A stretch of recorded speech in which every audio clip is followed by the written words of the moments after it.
Welcome back to another episode of A Quick Convo with Dad. I'm Brian Jr. I'm Brian Senior. and we are back for another NFL episode. For those that are watching us on YouTube, we'd like to thank you for taking the time to click on this video. For those of you that are listening on Apple Podcasts or Spotify, we'd like to thank you as well. Before we get started, we'd like to ask that you like, comment, subscribe, and share with everybody you know. Share.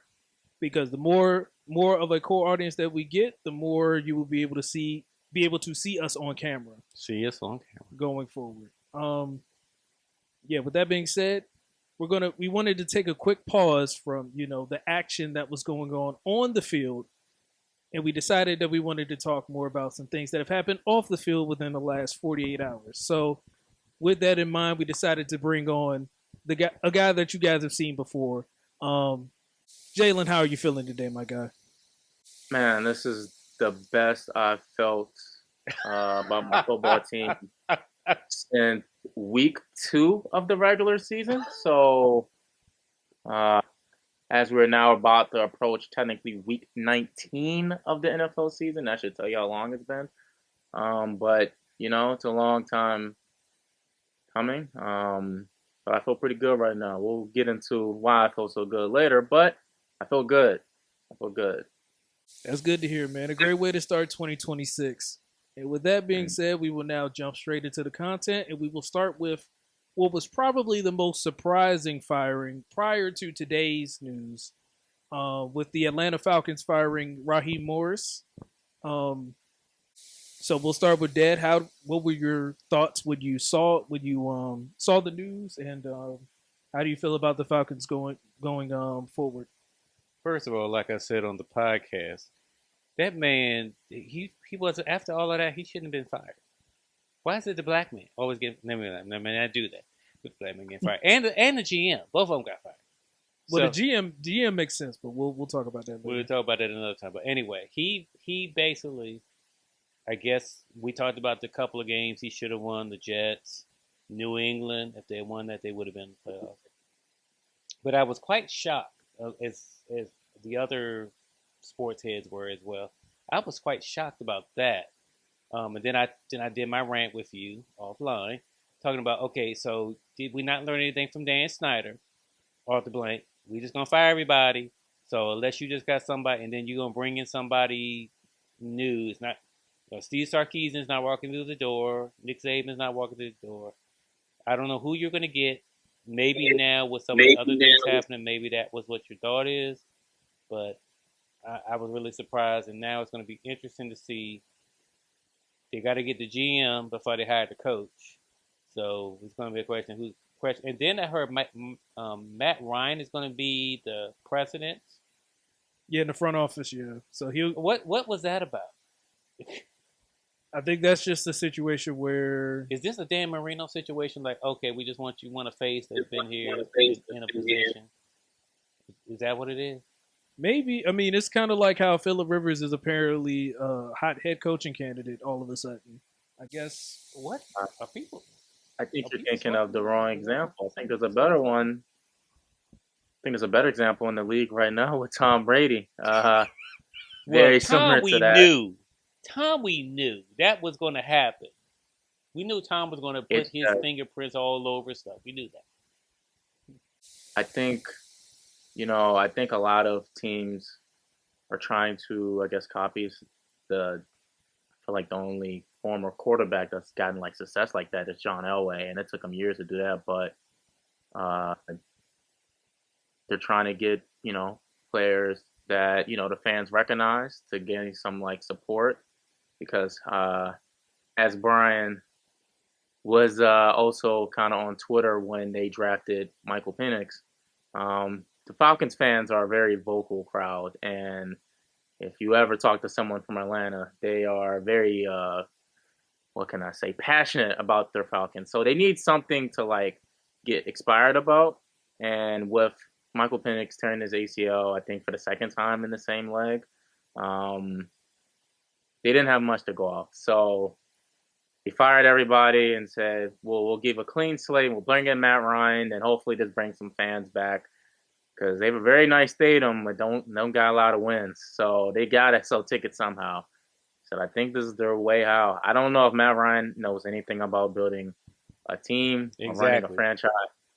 And as far as I know, he has no experience doing that.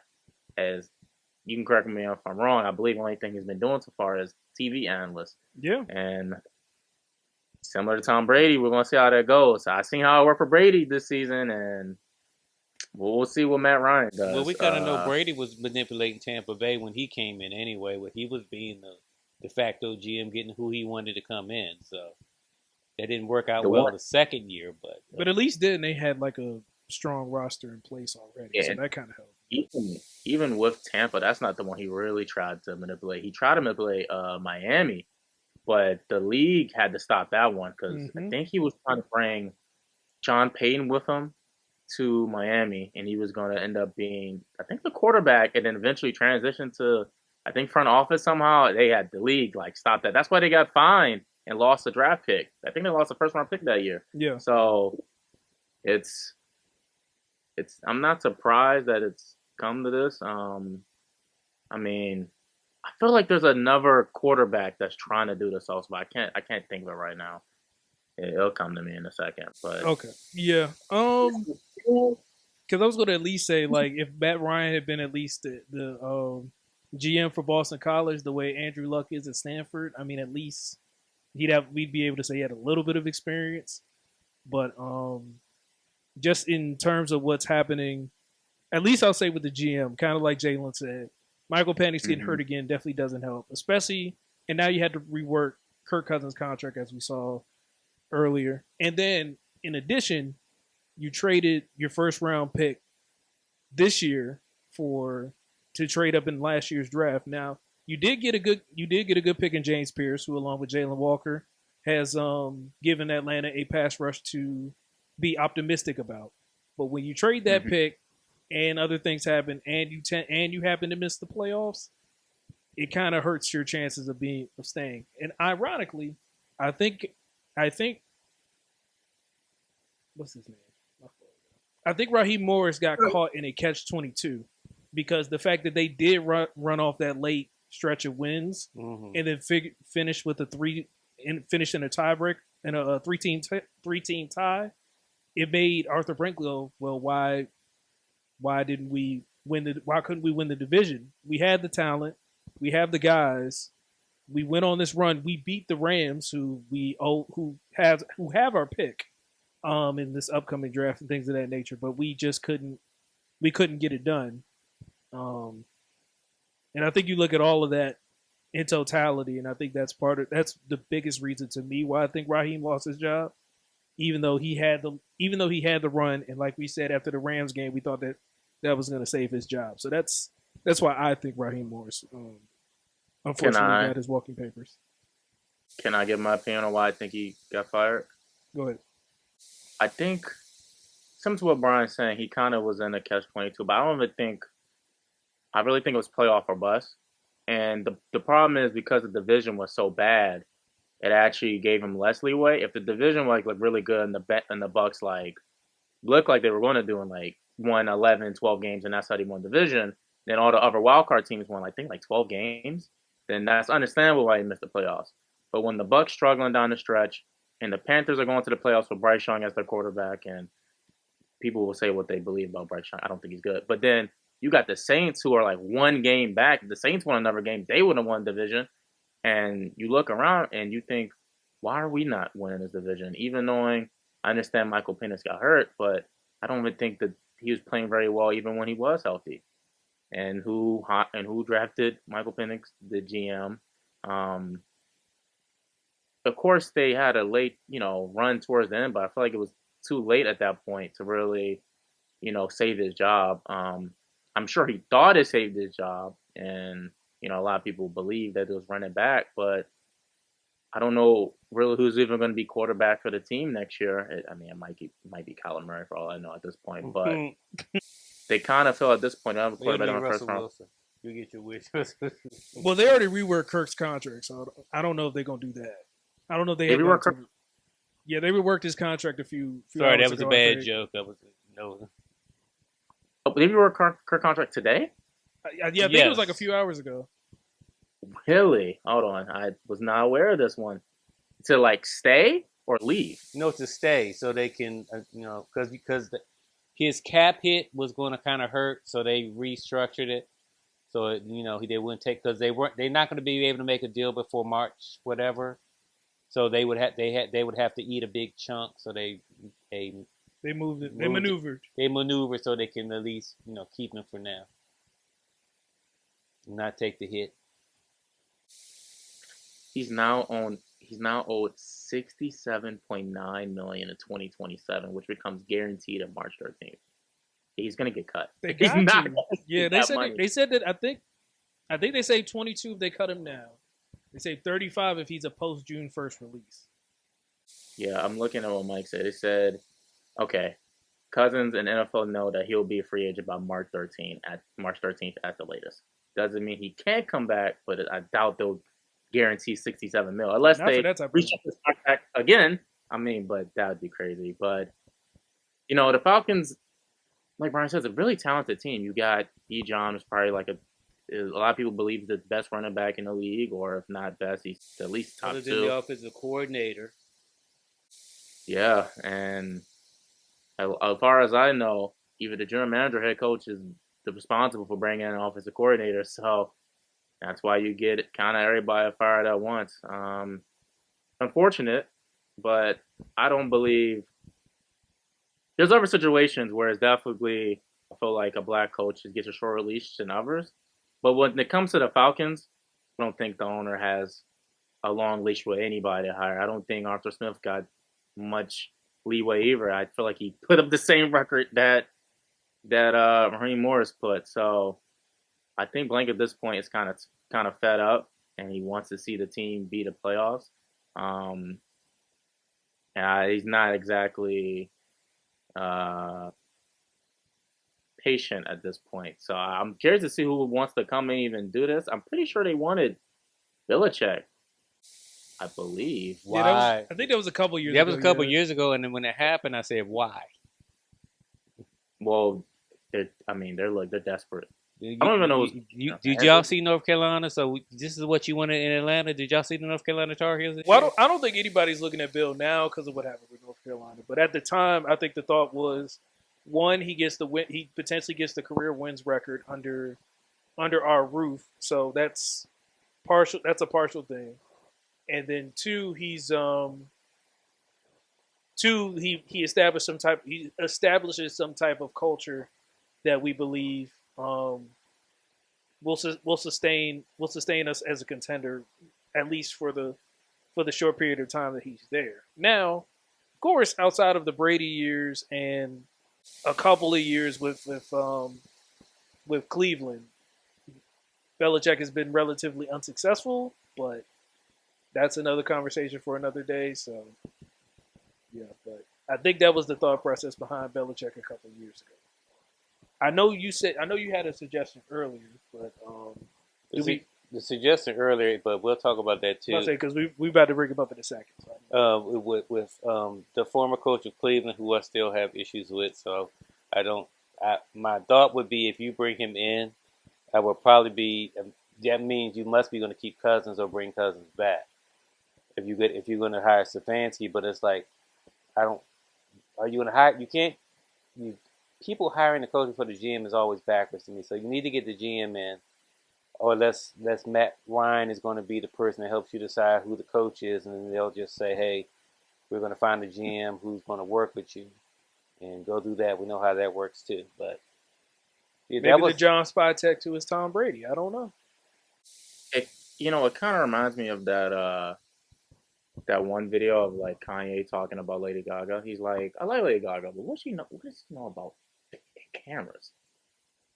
I like Matt Ryan, but what does he know about hiring a coach and a GM? So I don't know what. I mean, honestly, that might be the funniest like outcome out of all the open like GM head coach roles right now. Actually, no, there's definitely a funnier one. I guess we'll get to that later. Is he on this list? I guess technically he was fired way earlier in the year. I'm sure you already talked about the Giants one, but Yes, I forgot to say we talked about the Titans and the Giants in prior episodes. So for the people that want to okay. hear our thoughts on that one, check out the Week 7 and Week 11 NFL previews. My fault, Jalen.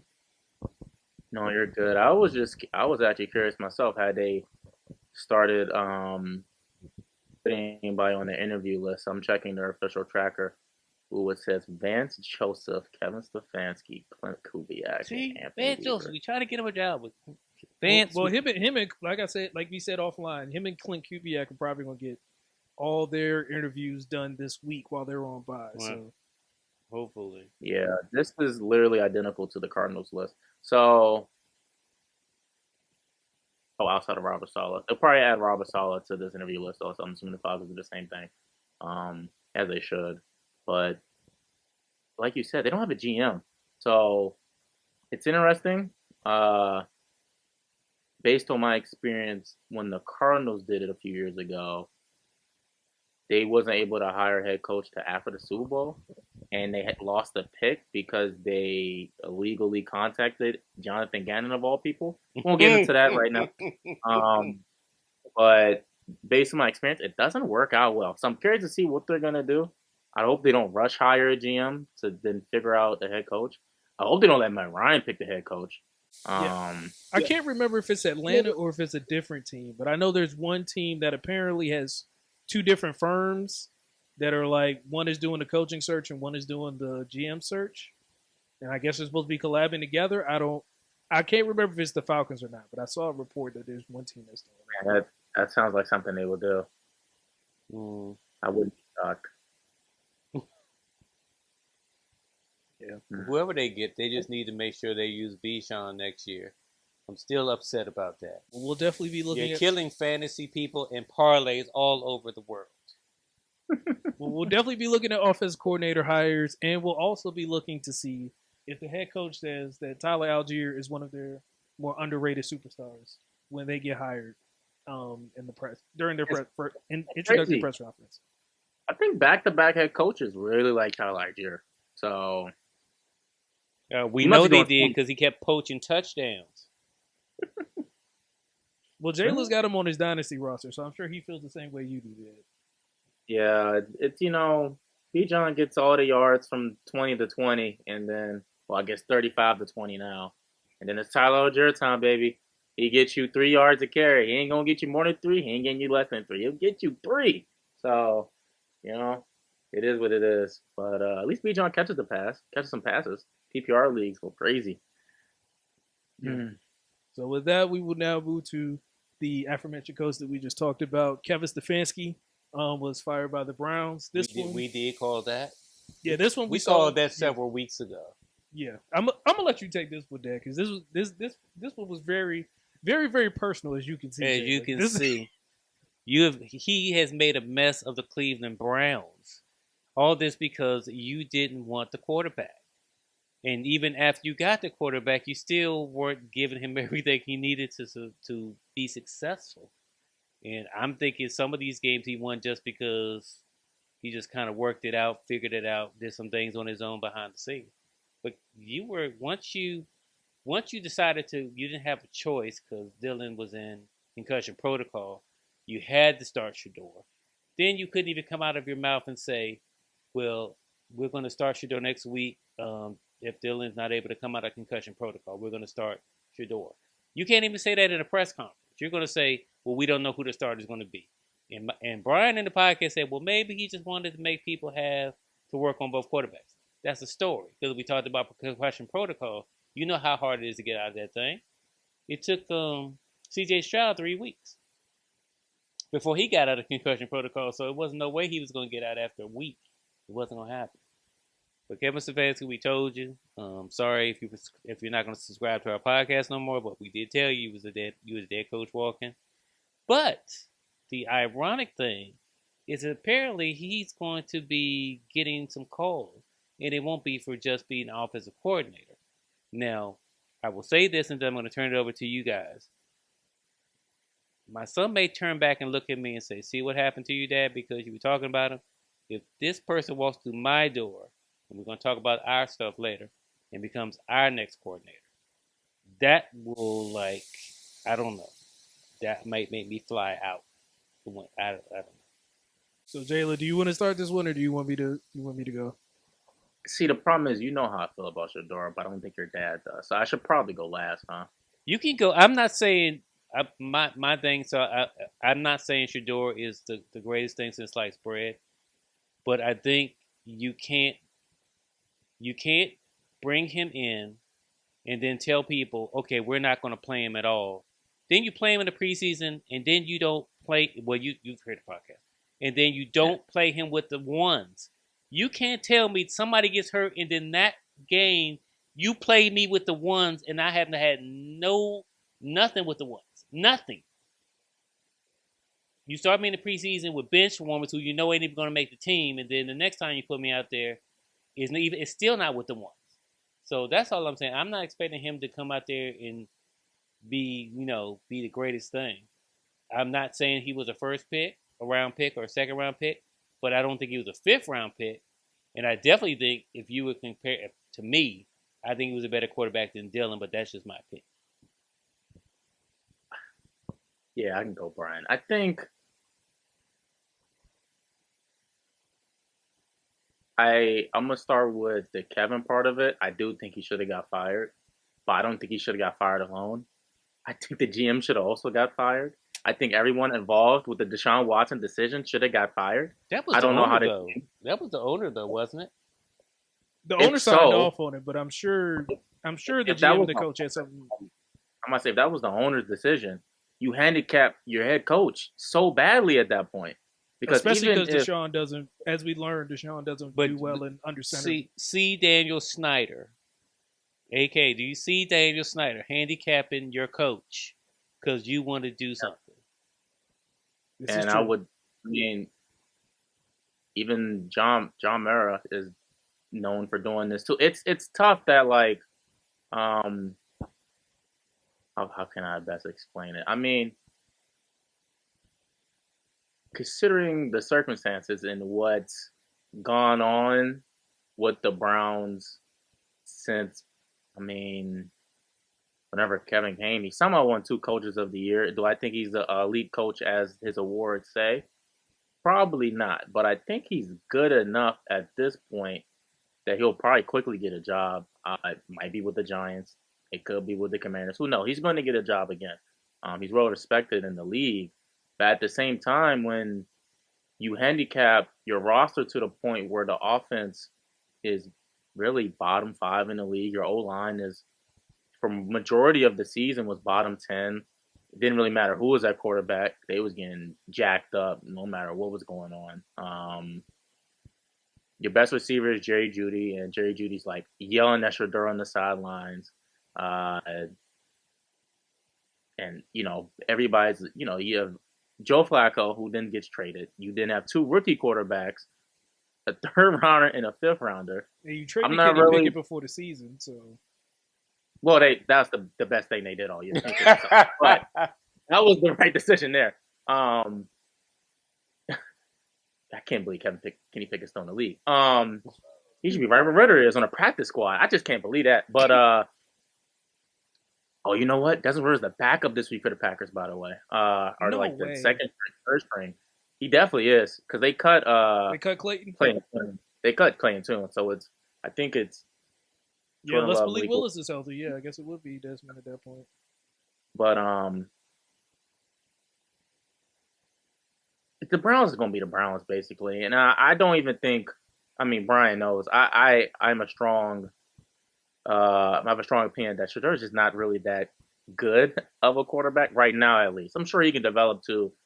I mean, in my opinion, I think he plays more like Teddy Bridgewater or something in that style. 'Cause I don't really see the arm strength to like consistently fit tight window throws. Yes, he can throw it far, but I'm turning like in terms of velocity, I haven't really seen that so far. And of course, there's other quarterbacks that don't need velocity to move the ball. And Shador has shown a couple of games where he doesn't done that, but he makes some interesting decisions sometimes, especially I think Yes. in the game. I feel like it was one of the games they won, but I think The it's one of the games Steelers game, he had some the interesting Steelers decisions. game he just threw the ball up, and I just He didn't need to do that. I think it was like second down or maybe first down. He could have took a sack. He could have threw it into the dirt or one of the receivers in front of him, but he just threw it up. And he holds the ball for too long. And I don't know which coordinators are going to come in and be able to really work with that because, as far as I know, every coordinator that's having a lot of success right now, it's a lot of Shanahan, West Coast, quick passing game. The window's going to be there. You got to throw it on time. And Shador has not shown to do a lot of that, unfortunately. Um, sure, he can develop. I believe that's why I believe Kevin's pick was Gabriel because he did a lot of that at Oregon. And I don't think Kevin picked Worcester. I think that was once again the owner stepping in and doing that. To sell tickets, probably, but then you kind of have this whole situation where throughout the whole season, the Browns fans are damn near getting drowned out by the Shedeur fans, and it's really hard to really. It's part of the reason why he probably was drafted so late to begin with. Nobody wants to really deal with that for a rookie quarterback that probably shouldn't have really started this year. He probably needed a year or two to really develop. And I mean, I know he was kind of trying to force his hand to the Giants. I would hate to see what Shador look like with this Giants team. I don't think it would have With really worked that out like line, he probably did die. Well, no, he would. our line was pretty good pass protection this year. I would That like must to, mean your quarterback that you had prior to Jackson Dart just he just yes, didn't. he held the ball. You want to talk about somebody holding the ball too? That's the Let's go thing back though. to Jalen. I feel like Russ holding the ball and Shador holding the ball it's very similar in time to throw, unfortunately. And I fear even if Jackson Dart actually gets the ball pretty fast, but he has like a reckless abandon when he starts running. So I don't That's know the where thing. he gets that. They wouldn't run quarterback powers with Shador Sanders. I will say that. Shador, I'm interested to see what that would look like, but I feel like you know they should have cleaned house, and I'm not sure how that GM survived. I don't know what the plan is at quarterback next year. Watson is still there. I think he still has a guarantee money in his last year of his deal. Yeah, I think this Or is maybe last it's year. last year. And they can't cut him. They gave him a fully guaranteed contract. We'll probably never see a fully guaranteed contract because of We that were decision. never going to see a guaranteed contract until whoever slipped something in his drink, or whoever you say should have been fired. That was crazy. I mean, you have a two-time MVP that can't even get a fully guaranteed contract, and Deshaun was good back then, but I'm like not. Yeah, the Falcons and the Saints weren't even gonna give him that type of money. Yeah, he wasn't going to. Yeah, he wasn't going to get that. It's speaking of the Falcons, that's part of another reason why they got fired because once again, owner kind of stepped in and I mean this case went to court really, I believe, and I don't know how they. I'm trying to remember the NFLPA like had a settlement and didn't like publicize or didn't tell the players about what happened and how Was they that the Lamar basically situation? yeah they like basically owners conspired to like not make sure these players get guaranteed contracts. Lamar was part of that. I think who else is part of that? I want to say Lamar, Kyler, maybe Justin Herbert, all the kind of quarterbacks that got paid around that time Yeah. were part of that. And when you handicap your team with Deshaun Watson on a fully guaranteed contract, he sucks. Then he gets tears his ACL.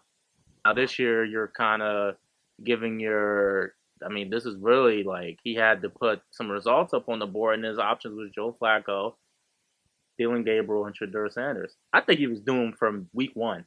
And the way he answered, similar to what you said, the way he answered prep concerts, the way he talked about Shedeur, he didn't win any favors that way. Um, the way all the quarterbacks played didn't really help. Uh, the offense really sucked outside of Fannin and Njoku. I think he got hurt. So really outside of Fannin and Juckins, who eventually also got hurt, it's really rough. They've been kind of holding on to the same old line they kind of dominated with in like 2020.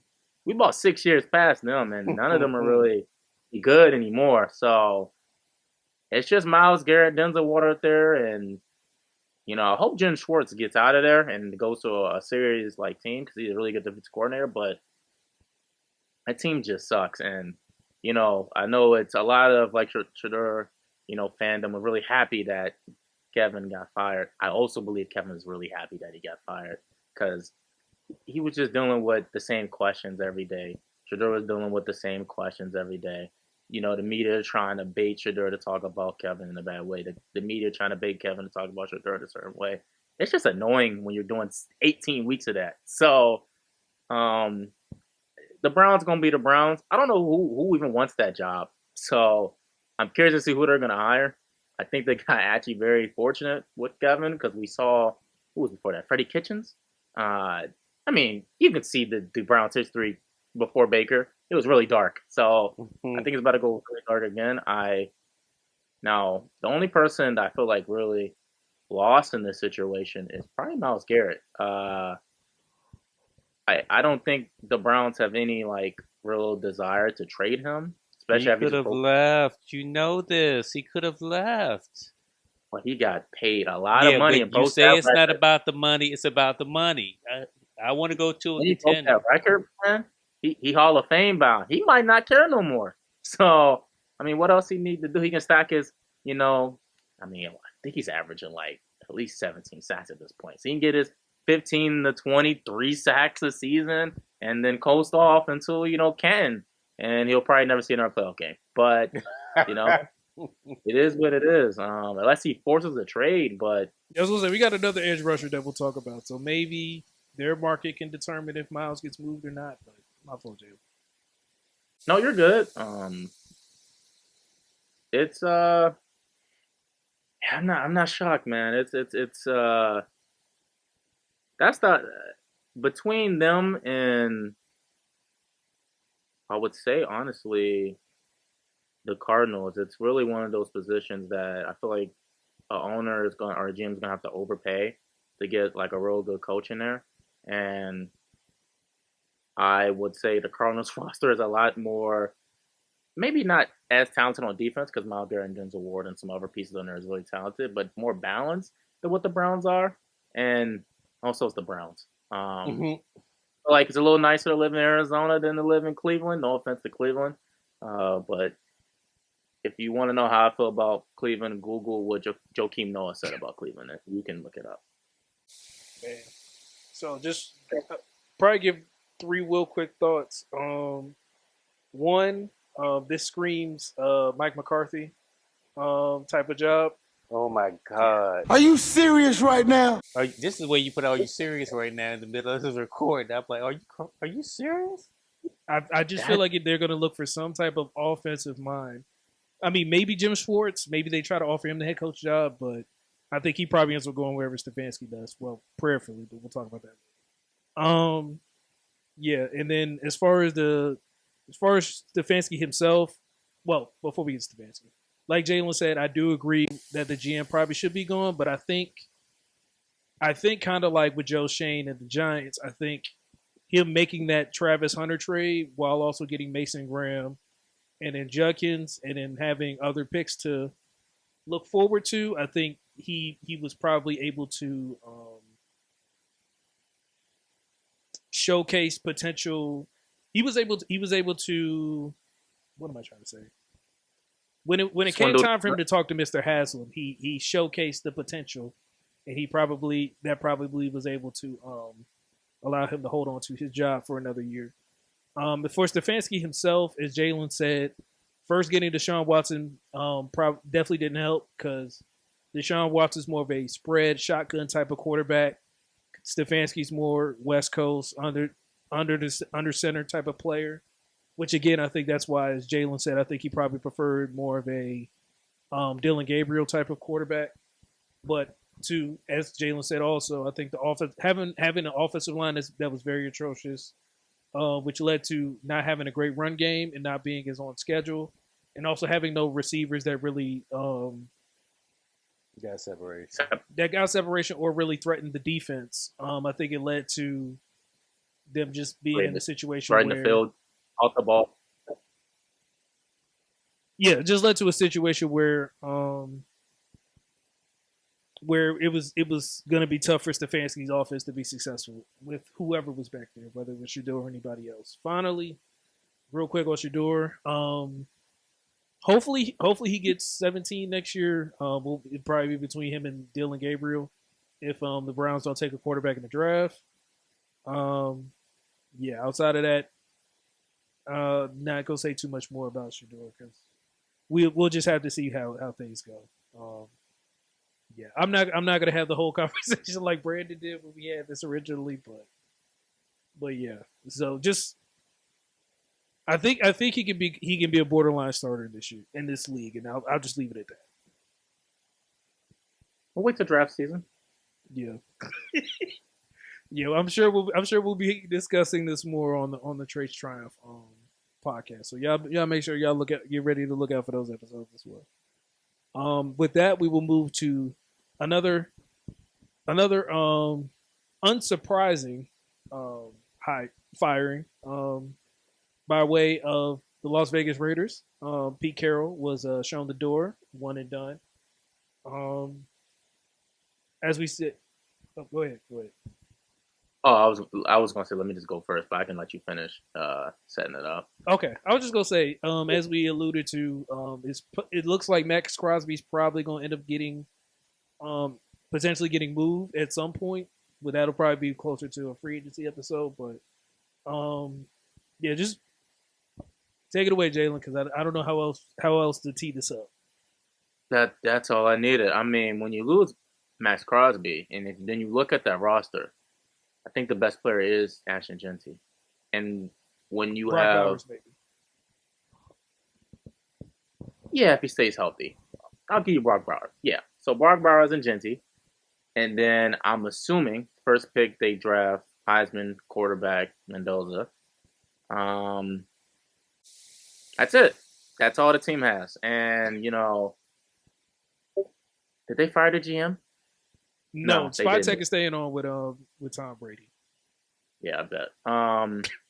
No, was he the one that drafted Tyrese Wilson too? I'm sure he. Well, was that Mayock or was that him?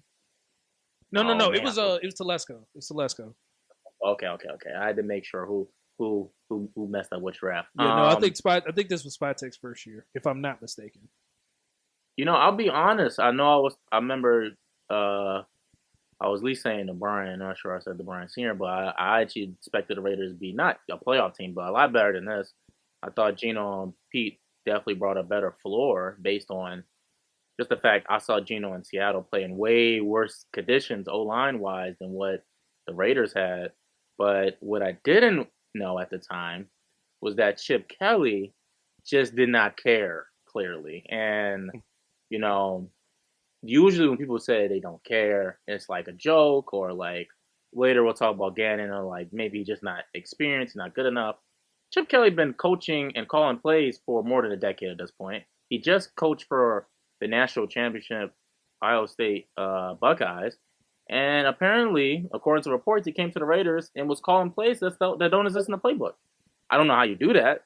The O line coach was, I believe, Pete Carroll's son, and I saw a report and I sent in the group chat that the O line and the running backs had their own private meetings because the offense O line coach didn't know what the hell he was talking about. So the offense was doomed from the start, and the defense coordinator for the Raiders is actually pretty decent defense coordinator, but as any team with a terrible offense finds out, when you're putting your defense on the field all the time and they're really not that talented outside of Max Crosby, they're going to get blown out. So the Raiders spent a lot of time just watching Geno throw picks because who knows what's really getting called? Who knows what the O-line's supposed to be doing? Who knows what the receivers will be doing? The best receiver was honestly Jacoby Myers. He got traded midseason. And then Brock Bowers didn't, as a person that drafted Brock Bowers in a few leagues, he didn't play most of the season. So, it became a lot of Genty running into the other team immediately. And people were saying Genty's a bust. And I remember Ryan Clark was saying he doesn't have it. I'm like, bro, he's getting smacked 3 yards behind the line of I was scrimmage. gonna say he doesn't have it. He doesn't have an offensive line. I'm like, once again, I know I hate to be such a what's the word? An avid supporter, an avid spokesperson for running backs don't matter. But this is another example why you don't draft a running back high when your team's not ready. I feel like every team that has done that recently, you end up getting fired very soon afterwards. I mean, as you see, the Falcons, they're out the door. So, I mean, it's just really tough to draft a running back in that situation when I'm thinking you're bringing in an established mind. Pete Carroll's he's 70, you've been coaching for so long. Why are you bringing your son who doesn't know what the hell he's doing? Why is Chip Kelly calling plays not in the playbook? The whole offense is just god awful. And I mean, that's Pete Carroll's fault. And I'm also blame Tom Brady because Tom Brady paid Chip Kelly $6 million to come here and do this. He paid Pete Carroll a lot of money to do this. I'm assuming he's part of the hand that brought Geno over. Just, yeah, I think it's time for Pete Carroll to like hit the analyst booth or retire, spend time with children. I don't think coaching's for him anymore. I just can't believe he let all that happen under his watch. It's less more about Pete Carroll just coaching, but more so the management of his staff. Basically set everybody up to fail. It's never good when you have to have private player meetings. As I'm trying to remember who said it. I want to say it was Ryan Fitzpatrick on the podcast with who does he have a podcast with? I feel like it's a tight end, but I can't think of the tight end. But basically he said whenever they start having private player meetings, the season's over. So, it's time to plan for Cancun when that happens. And I believe the Rays been planning for Cancun since the Raiders played, I think, the Cowboys on Monday Night Football. I think they've been playing it since then. That was like week 7, week 8. It was real early in the season. It was right after that Quinn trade, yeah. Yeah, so, man, maybe earlier than that. Geno was throwing interceptions since day one. He was letting it loose. So, I think he was just praying that the ball eventually got there at some point. But, it's time for Pete to retire. Hope his son never coaches another team again until maybe he gets to Pop Warner ranks. He needs some experience. And then, I think the Raiders defense coordinator is going to be a sneaky hire. I don't know who's going to get him, but, yeah, Pete just got to go. That's all I got to say on that one. Honestly, and I think before Dad goes, I'll just say 2 things. One, this is what happens when you don't have a plan B ready, because I think that the whole plan, at least from what we know, Tom Brady wanted Ben Johnson.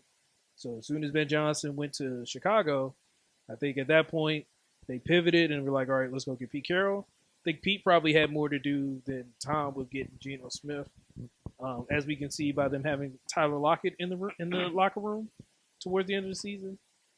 And then as far as Brady himself, kind of to tee it up, as Jalen said, the defense coordinator Pat Graham, I believe he does have. I think he has Patriots ties. Cause I know he was the Giants defensive coordinator before he went to Vegas. But I wouldn't be surprised if he was the defensive coordinator if this report does end up becoming true.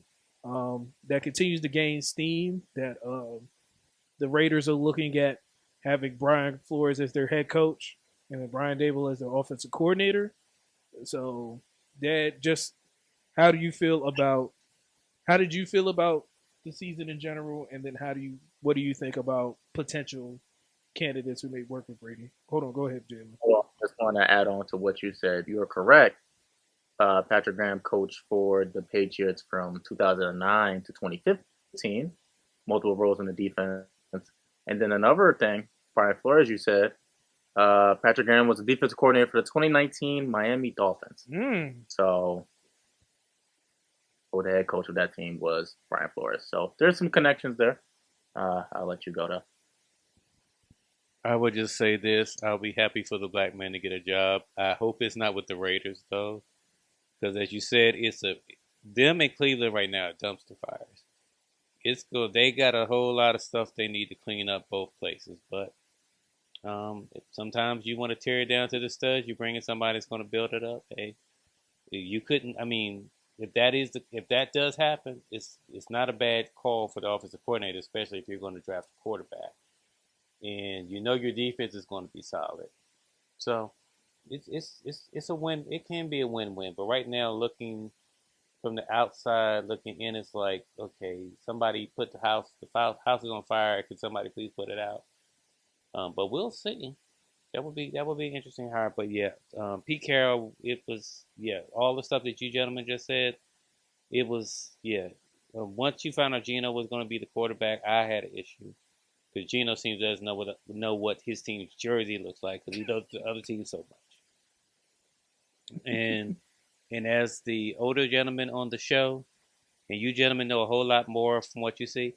If I can look at stuff and I'm like, dude, where are you throwing the ball? Dude, what did you see? At least tell me something on that somebody ran a wrong route, somebody you miscommunication. No, you just threw the ball sometimes to some places. It's like I I, I have no clue. I guess you're Ray Charles. You just gonna throw the ball wherever you can see. I don't know, but no, that was gonna happen, and hopefully, since as once again, Mr. Brady, hopefully can get what he needs. So and we can work that way since he's not he's a minority owner, but he acts like he's a majority owner. Mark Davis is pretty good about. He's kind of the antithesis of his father. He seems very hands off to me. So I will say that may be a potential saving grace because if the Flores Daboll thing is true, I feel like that's Brady's number one. So I think they'll have the full support of Brady. So if anything, if this season does end up being a train wreck, unless we end up having one of those articles where kind of like this year with the Raiders, where there's a whole expose on what Brian Flores and Brian Dable are doing in the locker room. I think even if the first year is absolutely god awful, I think because of Brady's support and because Mark Davis doesn't seem like a very impatient owner to me, I could be wrong. I feel like they'll have at least a few years to get it together, as opposed to say maybe Cleveland. Yes. Okay. Yeah, I would agree. I'm gonna agree on that. It's I just hope Brian Flores learned a lot from what happened in Miami. There's still reports coming out today. Ryan Fitzpatrick saying like very either today or very recently. Um, he was in that Miami locker room in the Miami team when Brian Flores was there, and even though he was eventually took to a job at one point and was able to get them some wins, he noticed how Brian Flores treated a lot of people in that not only just players but team in general. And he rubbed a lot of people the wrong way. Um, and burnt a lot of bridges there. I mean, Tua has come on and said, how would it feel if your head coach tell you suck every day? Um, just things that feel like, unfortunately, I guess you learn as part of the Belichick tree. And I think as we've seen time and time again, the Belichick tree, it doesn't work if you're not Belichick, and it doesn't work if you're not coaching Tom Brady. So, hope Brian Flores learned from that decision because he's a great defensive mind. He's still been one of the best, coordinators in the league as he's kind of, brought the Vikings defense up. But, I'm interested to see how he works with Mendoza, how Brian Daboll works with Mendoza. I know he'll get paid handsomely. I know there's no issues with paychecks over there. The checks will clear. Like I said, the owner will sign them checks and they'll go chill in the Vegas, the bar right next to the field. I mean, he's chilling, man. I don't think there's any like you said, any ownership pressure unless the team like straight up like this season, we look god awful. And I've been, I've kind of like tuned out a lot of like Cardinals, like news podcasts, any type of reports outside of just like watching the game on Sunday, seeing how bad we lose and turn it off, and that's pretty much it for the week. And then I would watch Gannon like interviews, and it'd make me laugh every time. We'll get into that in a second, but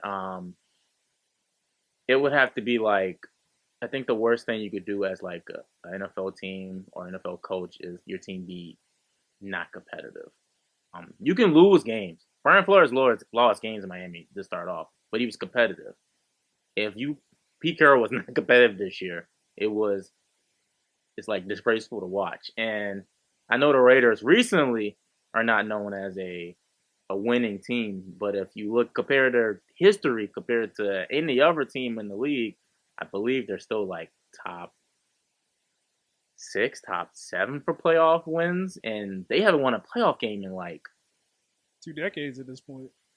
Like 20. I'm about to say it has to be 20 plus years, so that should tell you what type of history they have. They I still don't, I have don't think they've won since they made the Super Bowl against Tampa. I don't think they've won since. With Rich Gannon. Yeah, I think that's the last time they won. Ooh, Jesus.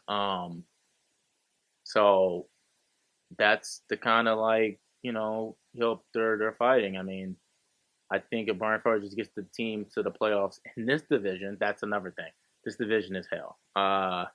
That's unfortunately another thing that's going to make it hard for the hire a head coach, and that's why they'll probably have to overpay Flores if he plans to come here and day ball and all that. Because I mean, even if I do like Mendoza as a prospect, we'll talk to it when it comes to draft time, but it's going to be an uphill battle if 6 games of the year you're playing against Sean Payton, that Broncos defense. You're playing against Justin Herbert and Harbaugh. And you're playing against Mahomes and Andy Reid, and you go 3-3 in those games, and the fans might throw you a parade. That might be enough. So you got to be competitive. You get blown out, it's going to be dark real fast. Oh, that definitely makes sense. You have anything that you'd like to add there? All right. I'm good. All right. Well, with that, moment we've all been waiting for. Yes. The reason why we brought Jalen on the podcast to begin with, had to send him the invite after he got the news yesterday. Obviously, Jonathan Gannon has been fired by the Arizona Cardinals. Jalen, take it away.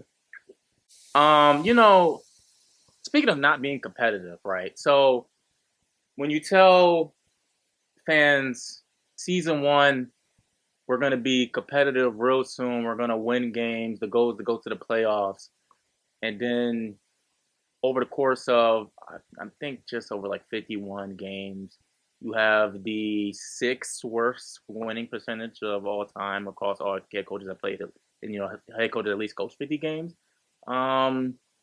I think you lied at that point. So it's like, okay, you're not winning games, but are you developing players? I would say every player that showed a bright spot has, outside of Trey McBride and Michael Wilson, has taken a step back. Josh Sweat had a good season, but I already knew what Josh Sweat was. Will Johnson started off good and fell back a little bit, and then everybody else just gets hurt. I don't know. I still don't know what happened with the Kyler situation. Apparently, Kyler and Jonathan Gannon are close. Kyler clearly loves the guy. I tell you, when Cliff got fired, Kyler ain't tweet about him. But when Gannon got fired, he tweeted about Gannon like he was the general of the army. And I said, all right. I mean, sure, I guess. Talking about Warpath and stuff. All right. I mean, I guess he was a good dude. I've heard everything from both reporters, people around the team, players, that he was a really good person. They liked him. They wanted him to come back. But at a certain point, at the end of the day, NFL is about wins and losses. And I'm not sure how many people really pay attention to the Cardinals. I know we play, West Coast time, a lot of 4 p.m. games and not the prime time 4 p.m. games. But a lot of those games were not competitive. We went 0-6 in the division. The Rams blew us out twice. The 49ers blew us out. And then Seattle blew us out twice. 5 blowouts in division games is how you get fired. You let the Bengals blow you out, and the Bengals just lost to the Browns. It's not like the Bengals had different players. It was the very next week, and Joe Burrow and them played, and they got strapped by the Browns. And you get blown out by it. People are going to say, well, they had injuries. Jacoby Brissett's not the normal starter. I'm not hearing that shit. Because in the same division, I'm watching Kyle Shanahan and Robert Saleh put together a playoff team with no Nick Bosa. Trent Williams play half the season always. Brock Purdy missed like damn near a month or so. Brandon Ayuk is speed racing around the stadium. He don't even play for the team. And Ricky Pearsall been and missed the whole season. Fred Warner gone. Warner missed half the season. And they in the damn playoffs with 13, 12 wins. We get 3? Come on, man. It's at a certain point,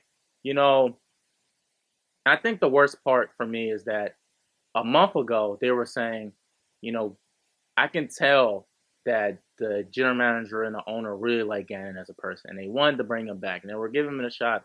If you make competitive, you win a few games down the stretch, we'll bring you back. I think if he got to like 6 wins, they probably would have brought him back. But when you lose 9 straight, majority of those in blowouts are crushing fashion due to poor decisions. I mean, I really don't even want to go through the whole season, but I feel like I got to. You start with the Titans game. You got a running back dropping the ball at the 1, and then you punch the running back, and then you get fined by the team. You already kind of it's bad there, and then you kind of have to like work your way kind of back up to that point to like earn some respect. And man, it's little do I know it was gonna get a lot worse than that. I thought losing to the Titans, giving them their first win of the season, I thought that was the worst part. No. Because up to that point, we played San Francisco really close. San Francisco was pretty healthy. They did have Mac Jones, a quarterback, but Mac Jones has been decent all year because they have Kyle Shanahan.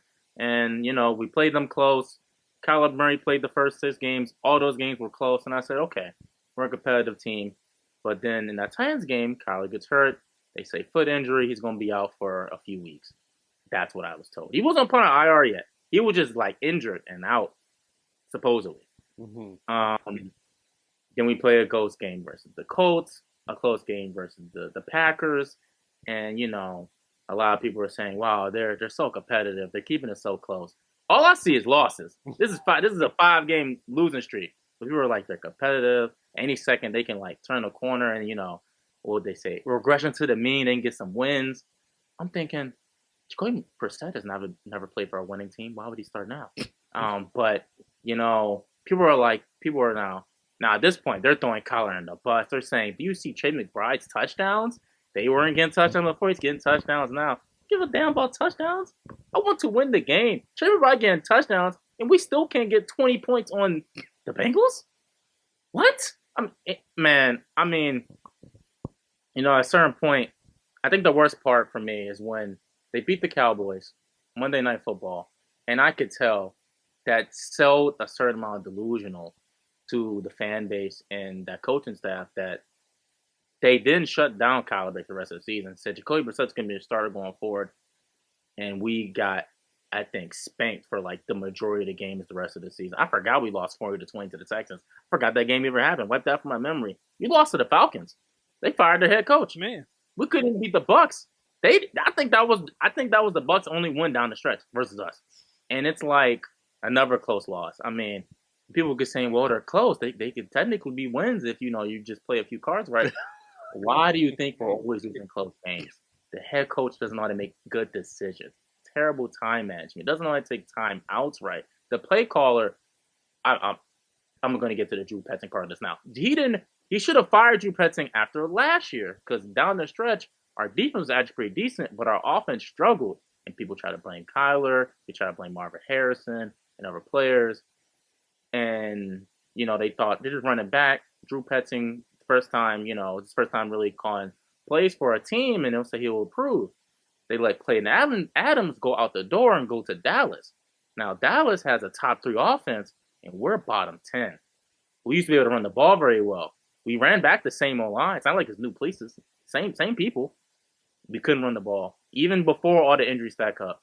Even before all the injuries, kind of kicked us in the ass. We was trash. We barely beat the Saints to start the season. We barely beat the Panthers to start the season. And I was a little nervous. I said, but we're getting wins. I can't complain about wins. Because if I start saying we're 2-0 but we suck, I look like a pessimist. But when we turn to 2-5 in a month, I can say, yeah, we suck. But at the end of the day, we beat Dallas. So that was a winning prize. So, I celebrated. I was working at my desk over here, and somebody at me said, y'all did it. And I said, we did what? I opened the group chat. It says Gannon fired. I thought he was going to come back for another year. I was going to have to sell that Kevin Stefanski or someone's going to be offensive coordinator. I was going to sell myself on that dream. But Gannon didn't want to fire his coordinators mid-season for some reason. I don't know why he kept his offense coordinator the whole year. Offense sucked the whole year. Jacoby Brissett put up stats, but they were all garbage time because we're getting blown out in the majority of these games.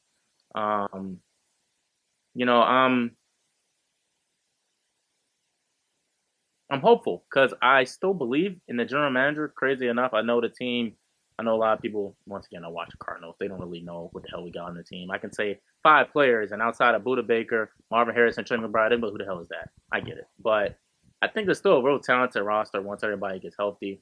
We just need better coaching. And it comes down to, like, if you, on paper, a really talented roster, but you're winning 3 games, what's the issue? Because I've seen coaches with way worse rosters than this. I would say we have a better roster than the Saints, and they have 7 wins. And I don't know, a lot of people are doubting. I think they had 8 wins. Maybe did they have 8 or 7? No, they might have. because, like you said, they were game back. Yeah, I think funny enough, the Saints won one more game during the playoffs. But Kellen Moore, they was talking about him, but he looked a lot better than anything I saw from Gannon, even from Gannon last year. A lot of Gannon last year wins was really Kyler kind of putting the team on his back. And once Kyler got hurt, and as it's been since Kyler got here, if Kyler's not putting the team on the back, we suck. No matter if Cliff's the head coach or Gannon. I kind of want a head coach, and I know I've said in the chat, we put in some interview requests from definitely some coaches I had on my wish list. I just kind of want a coach that can actually coach and not rely on Kyler to be great, because outside of Kyler being great, the team has been god awful. I mean, historically awful. We are a franchise that's been around for 100 plus years, and we have 11 playoff experiences. John Harbaugh just got fired, and he has 12 playoff experiences with the Ravens alone. That should tell you how bad it is, how desperate I am just to see the playoffs. Not even win. Just want to be there. You know what I'm saying? It's just, I sent the tweet right before this. I think me and Brian teams are only teams that in the NFC that hasn't won a division since 2015. It's sad times. It's dark times. It's sad times, man. But I can talk about the Gannon thing all day, but I'm kind of glad he's gone. I'm glad the offensive coordinator is gone. I like defensive coordinator, but I'm sure he's going to get rehired somewhere. He's a good young mind. Gannon is a good person. I didn't feel like he had any ill intent. Similar to Cliff, I don't feel anything bad about them personality-wise, but it's just managing a team, managing your coordinators, managing your players is just a disconnect, and you're clearly not putting your players in the right spot. And that's why, for me, I know I sound like a hater, but I'm kind of happy that both Gannon and Cliff are fired right now, because they're not good at their jobs. And I'm tired of them getting paid to be bad at their jobs. But they're going to get new jobs and continue to be bad. But it is what it is. I should have listened to the Eagles fans when we hired Gannon, and they said he sucked. And I said, no, he got to be good. We lost a draft pick for him. We talked to him early. He got to be something. And he fooled me that first season because he was real competitive. And that second season, we got 8 wins. And I said, we're going to take a step. I told Brian I predicted us to go to the playoffs, at least be a wild card team. Never in my mind could I imagine 3 wins. With this schedule, I didn't think of 3 wins. And we still had, and funny enough, we had, I think, historically one of the hardest schedules of all time. And still. Because I want to say me and Jalen were both like, we going back to back. We was like, we were like trying to figure out who had the tougher schedule. When we were like, as our teams were starting to lose, it was just like, it was ridiculous. I think you had the toughest remaining schedule at one point. Right, and I think you had the toughest remaining schedule up to that point. So it was like, every time I blinked my eyes, man, it was just another team coming to whip our ass. And the sad part is, it wasn't supposed to be like that. The Jags were not supposed to be that good. The Colts were not supposed to be that good. I was told they were going to be cakewalks. We lost to the Titans. They were only cakewalk on the whole schedule. I really think they were the only cakewalk on the whole schedule. I mean, I guess outside the Panthers and the Saints, but the Panthers and the Saints are clearly better than us. I still don't know how we beat Dallas, honestly. We probably should have lost to them too. But, I mean, I'm just looking at our schedule and it's kind of funny now. We really finished the season with Colts, Packers, Cowboys, Seattle, San Francisco, Jacksonville, Tampa Bay, Rams, Houston, Atlanta, Cincinnati, Rams. I mean, all those teams were either close to the playoffs or in the playoffs or had Joe Burrow. So it's like we need a real head coach, and that's the only way that's going to work in this division. That's the last thing I'm going to say. Whoever they bring in next has to be ready to coach against Kyle Shanahan. Got to be ready to coach against Matt McDonald. Or is it Mike McDonald? Mike McDonald, yeah. Mike McDonald, and had to be ready to coach against Sean McVay. Jonathan Gannon got outcoached for 3 years here. He won 8 games here, but he still wasn't that great in the division. We can't have, I know people have been saying for some unknown reason, Arthur Smith. We bring on Arthur Smith, I'm going to be a Bears fan next year. And I'm not joking. I'm not dealing with that. We'll get blown out again. Arthur I'm dealing with Smith? that. That's what people have been saying, man. I think he's like second in odds right now. Oh my God. Once again, stay off the wacky weed. Come on now. Come on. I mean, I want to say he should never get a job again. But for some reason, how do I want to phrase this? People of a certain background get a chance to fail upwards in football. And, Arthur Smith, Cliff Kingsbury, those types, they fell upwards. Because I'm seeing they talking about Cliff Kingsbury might be coaching Lamar Jackson next season. How you go from Kyler, Jaden to Lamar while being bad at all three places? I don't know. Who knows, man? It's just, what am I saying? I got to go back further than that. He coached Mahomes in college. So Mahomes, Kyler, he coached Baker Mayfield too. Baker, Mahomes, Kyler, Jaden, Lamar. He has the quarterback tree of like a Hall of Fame coach, and he sucks. I don't know. But sorry, enough about Cliff. Gannon, you'll be defense coordinator against somewhere, wherever you fool. You're not fooling me again. But it's a good day. It's a good day. I pray for this. Literally, I pray for this. Brian saw me in the chat. I was praying that the Rams beat the hell out of us. Guy said if they win this game, they might change their mind. And it was close going into the third or fourth quarter. Minute. And then Stafford got like 3 touchdowns like that. And I said, yes, we did it. And Michael Wilson got us 1,000. Oh, I said, this is the perfect day. So we have some pieces next year. Once Walter Nolan, Garrett Williams get back from injuries, we got players. We just need a coach, man. I don't know who the quarterback's going to be. But at this point, after seeing what Seattle has done, the Buccaneers have done, a bunch of other teams have done with, quarterbacks, they brought them different places. I'm not even going to, really overthink the quarterbacks at this point. We might bring back Kyler. I don't care. I just want to coach. I'm caring less about the quarterback position. If Sam Darnold can be number 1 seed in the damn NFC, I don't give a just bring somebody in there that wants to actually win. But I refuse to believe Marvin Harrison Jr., Michael Wilson, Trey McBride. I don't know what happened to James Conner. I guess his ankle is kind of sideways. But if James Conner, Trey McBride, Trey Benson come back, I think we got pieces to score points to at least be above average. I would hope. I don't know, man. I'm just trying to be hopeful here. I'm going to see how these interviews go.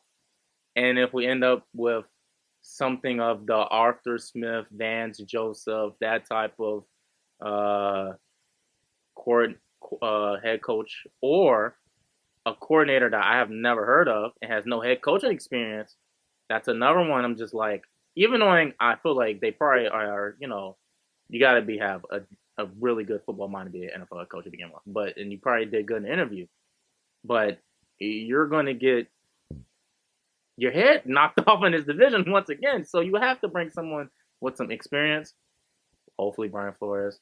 If you're going to bring in somebody new, I will take Clint Kubiak. Take someone off these staffs of good teams. Do not take Arthur Smith. Do not take Anthony Weaver. Do not bring in these guys who are not even on good teams. Oh my Please bring someone. Did you just say Anthony? Yes, the Dolphins defensive coordinator. Yes, interview. have requested the interview. Is this for the Rooney Rule? Is this what this is about? Maybe. I thought that's what Van Joseph was for. We got a few dudes on the list that meet that rule. So I don't know.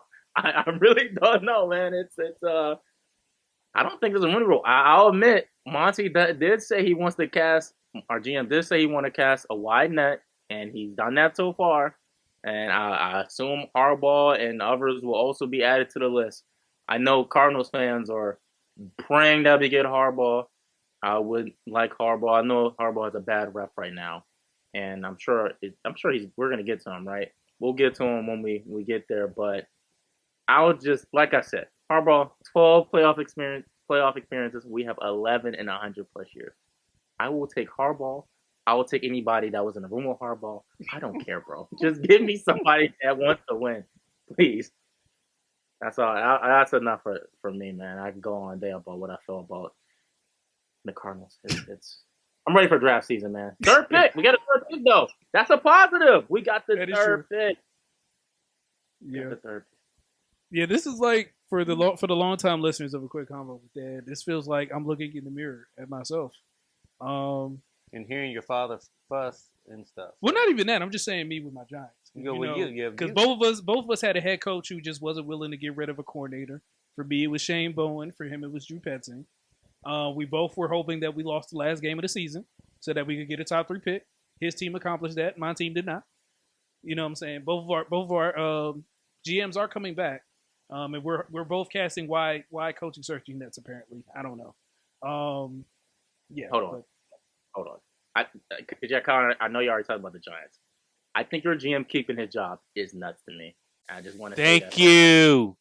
I think agree. Yes. I don't know what dirt he has, or maybe I hate to say this. I just don't believe Merritt has like the heart to really deal with another GM head coach search. I think that's right now. So he's probably just kept the GM so the GM can kind of manage the situation. But I think the GM also deserved to get fired. I feel like he deserved to get fired more than the head coach did, honestly. But it is here and there on that front. But I do say you have a quarterback at least. I'm not sure what my quarterback's going to be next year. So at least you know your quarterback's going to be. Neighbors, I remember what his quote now by his knee. As long as he's ready by August, that's all I care about. I don't know if he's going to be ready by August, Brian. My dynasty team gotta believe J. Lou. I can't hear. He's on your dynasty roster? He is on my dynasty roster. Okay, well, sorry, bro. I won't say that. I was gonna read the quote he said. Did you see the quote already? Yes, it's the thing about having more stuff in his knee than just his ACL, right? Yeah, he was like, it's a lot of stuff wrong. I said, whoa. He talking like because I know BW said he was like his meniscus too or something like that. I think so. Yeah, I think that's if I remember correctly. I feel like that happened to Kyler also. But his injury happened early in the season when Kyler did, so I was expecting him to be back around September probably. That's good enough. September, we can work with September. Can you? We'll see. I'll figure it out with CD and some other people for the first couple of weeks. We'll figure it out. Sorry for taking some time with Gannon. Y'all can go ahead. It's fine. Yeah, but just with I'll leave it there with the Giants because we gonna have a 30-minute rant. Ladies and gentlemen, we're gonna have an official rant show. My son lets me rant all the time. I'm proud of you for that. Is what we want on this show. The passion of a real fan who knows what's going on. And that's how I feel about Washington. And that's how my son feels about Brian hasn't had a rant session yet. So one of these podcasts before we transition to basketball or something, you need to have a rant session. I'll tell you this much. If Cliff Kingsbury is my head coach, you will get the best. We will have a viral rant if Cliff Kingsbury becomes the Giants coach. What if he's the offensive coordinator? Still, rant session? You're getting a rant. It may not be as bad, but you'll get a rant. Please. Okay. But, yeah. Speaking of Cliff Kingsbury, we can move on to the next topic. Because the Washington Commanders, earlier today, decided to give both Joe Witt Jr. and Cliff Kingsbury the walking papers. So, obviously, we will start with Dad here, the Washington representative. Take the floor. Well, I'm not going to rant as much as you because I'm not as frustrated as you two are with your teams. As I told Brian, I wasn't worried about draft position. I just wanted them to be, as you want your team to be, competitive. Just be competitive.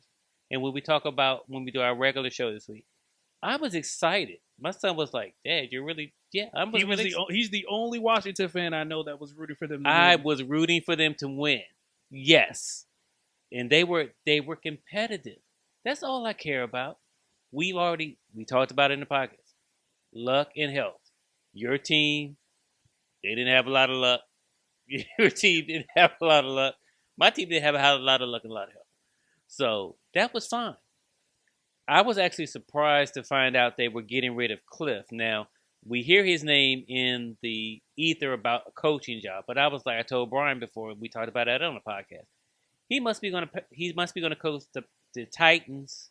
Would be somewhere for him to go. That would be the only them, and I think we said what was the other team?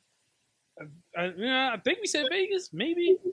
I said somewhere where he was going to be like you really scraping. But anyway, I know he was going to go to Vegas last year, but Magic Johnson convinced him to go to Washington. Not last year, but but when he was upset. But the same, but him.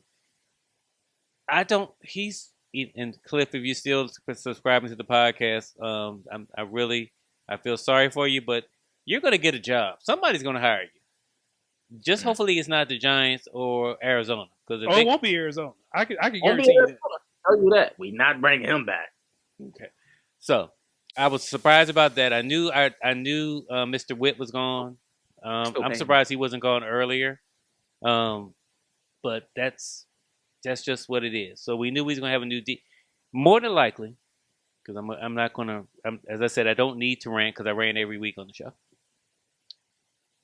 We knew it was going to either be Dan Quinn. He probably had the call, and since we know Magic seems to be really invested in his team to be a minority owner, I'm pretty sure they had a conversation and they were like, "Well, Dan, we have some problems, and I think we're going to have to make some changes. Now, you can either make the changes yourself, or we can make the changes."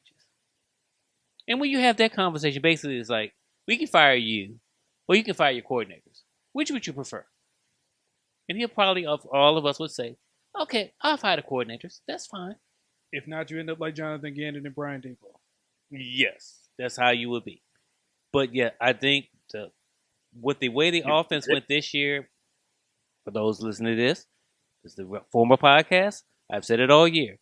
I don't know what he was calling.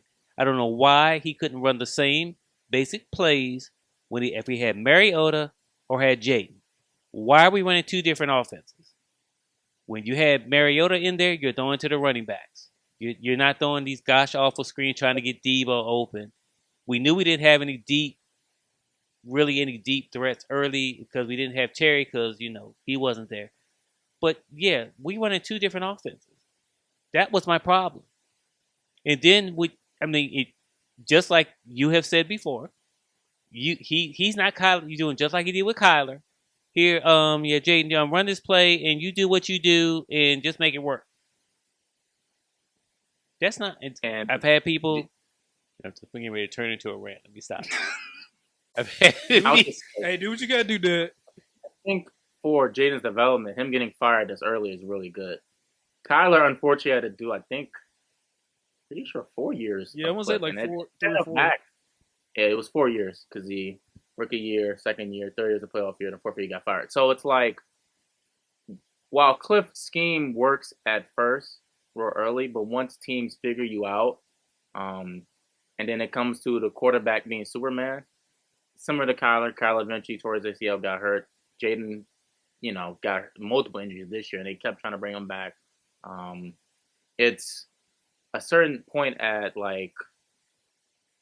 which is the funny part to me that I know wherever Cliff goes, I know what's going to happen because it's happened at every stop, both college, multiple colleges. Because I forgot he coached Caleb Williams too. Oh my God, his coaching tree is so ridiculous. Mm-hmm. And that was Caleb's worst year at USC. And it's just like you said, the screens, the bubble screens. I didn't even have to watch Washington games because I knew what he was going to call. And I told Washington fans last year, Ryan saw it, and the only person that really listened to me was Mingles. Everybody else is drinking the Cliff wine or whatever. I don't know what they. I know what did Washington get last year? Like 12 wins. I know. Yeah, 12. 12 wins, NFC Championship game, and you were like, wow, Cliff has really figured it out. He's really locked in. Jaden's really good. But I knew at a certain point, once they figure out, his offense comes down the screen, mesh, fade, dig, rinse and repeat. And that's not because he's a bad coordinator per se. It's just because that Mike Leach air raid offense, it's not really an expansive playbook. It's more so it's on a quarterback to read, react, make a throw. Now, that sounds good in theory, but soon as Terry is out, so Terry, you don't sign Terry until like a week before the season starts. Mm-hmm. He missed basically the whole offseason. He's not warmed up. He's 30. I don't know if people realize that. He is 30. Hamstring, cut off rip. So now you got Debo's number one receiver. Who was number 2 at that point? Was it Noah Brown, I think.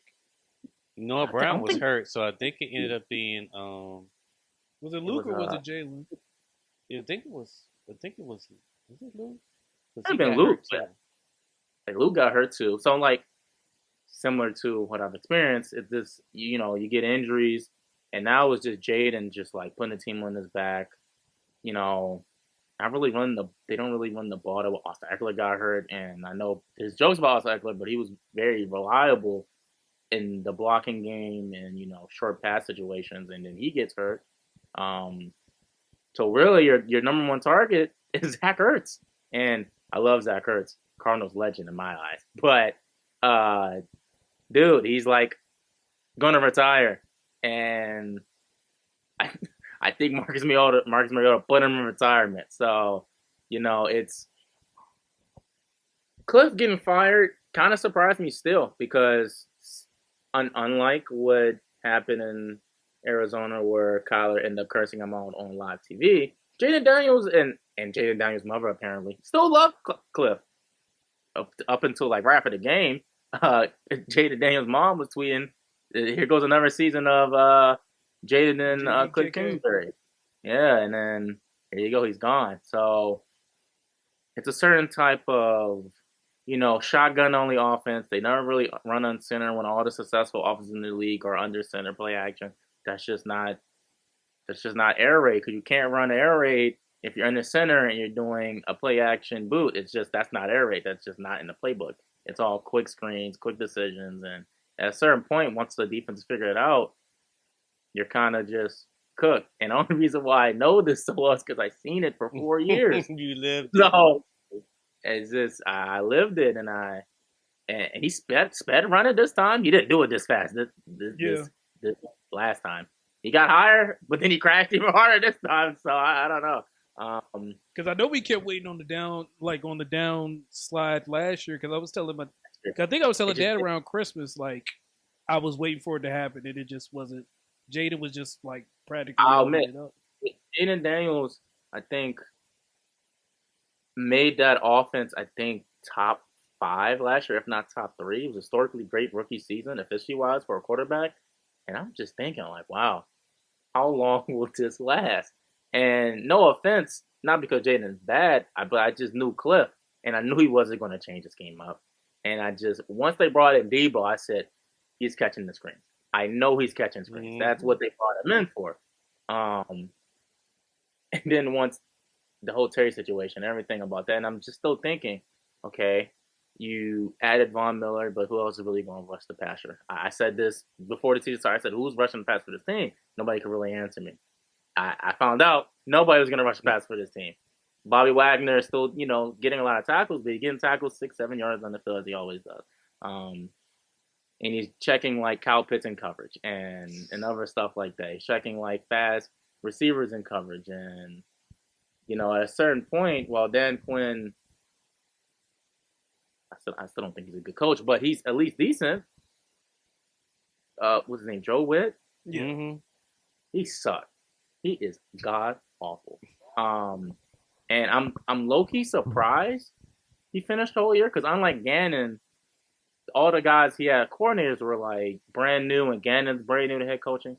Dan Quinn's been a head coach already. He's fired people before. He's kind of should know what a good coordinator looks like. I would hope you had Kyle Shanahan on your staff, but maybe you're not really learning anything here. Or maybe he just knew the season was pretty much dead on water. Magenta got hurt, and he wanted Joe Witt to get all his paychecks. I don't know. But at a certain point, I hope next season's good, because if next season's not good, I think everybody's going to be fired. So, including Adam Peters. Yes. Yes, Adam Peters, you're on the clock. Yes, you are. I'm going to finish up by saying yes. I was surprised. Now the question is, what we want a coordinator that's going to develop Jaden. I think that's the biggest piece. And I want a defensive coordinator who has an identity. Either we're going to be bend but don't break, or we're bringing the house. I need one or the other. I don't need us to be like in between anymore. We're coming to get you, or we're going to play until you get to a certain point, and then we'll mark our territory. Something. This whole year, it's like, what are you doing? Either you're not aggressive or you're too aggressive. It was just a mess. But yeah, I'm happy, so to speak. But Mr. King, yeah, you can't get another job. Yeah. Yeah, this if I hear your name as a head coach, I know I'm going to hear you getting interviewed, and people are going to make a big to do about it on TV shows. No, do not hire that man, especially if you have a young quarterback. And that is it for me. Especially, it's baffling me. He keeps getting jobs. He didn't even do good at USC, so I just don't understand how he got another offense coordinator job. And the last thing I'm gonna say about Cliff, I think the original reason why he got the job is because they thought they were going to draft Caleb is what they were going to do. But then when they decided they were going to draft Jalen, then it was like, well, we kind of got him now, so we're just stuck going to with him. deal with it. I will also say I don't think Jaden gets drafted if Cliff isn't there. I think they actually go with Drake May. That's just my. That is something. And I mean, me, Mingles, Brian have talked about it on the draft pod. We had Drake May as a QB2 in that draft. We believe the Commanders should have drafted Drake May. Of course, Jaden blew our expectations out of water. We didn't think he'd be that good year one. We still thought he had room to grow. But then, you know, injuries kind of called to him this year, and he was still decent when he actually finished the full game. But at a certain point, you need a real coordinator that can actually develop a quarterback. If not develop, put him in situations where he's not in harm's way. That's not Cliff Kingsbury's system. So, you know, unfortunately, the Cardinals are still paying him. So I think we got to pay him for another year or two. Yeah, we fired him fresh off a 5-year extension. Wow, what a team we are. What's next, Brian? Well, we got the other side of I-95. We're gonna talk about the firing that shook the local news and the group chat up. Matter of fact, multiple group chats because Jayla sent us a few voice notes from a different group chat. But we talked about that last week between him Yeah, it was and Mike Tomlin. between him and Tomlin. Whoever loses that game, we're gonna start talking about is it time for them to go. Yeah. And then the whole Lamar thing, which I think they're blowing totally out of proportion, was not the reason they let Harbaugh go. So I don't want to hear that. Yeah, I don't think. Yeah, if anything, I think that this was more of a front office decision. I think what I was going to say originally before everything happened, I was like, maybe it'll be a situation where they talk to Lamar, and if Lamar says, "Hey, I want John here," then they'll keep him. But if he says something like, "Hey, I'm fine with moving on if that's what you guys want to do," or something to that degree, then they probably would just go ahead and move on from John. So I don't think Lamar went in there and said, "Hey, I don't want him anymore," or anything like that. But I'm sure I would like to think they at least consulted him on potentially moving on from Harbaugh. But yeah, for me, it was very surprising that. Well, it wasn't very surprising. I think it was more surprising because it happened today. Because I thought if it was going to happen, it would have happened Monday, immediately following the game. But I guess they wanted to do some evaluations, have some quick talks, and things of that nature. Harbaugh, kind of like we said about Stefanski, he's going to get a lot of looks. I think he's at the top of the Giants board right now. Me personally, I probably would just prefer Stefanski only because if he's bringing Jim Schwartz with him, just because I think that he has potentially better coordinators lined up than Harbaugh.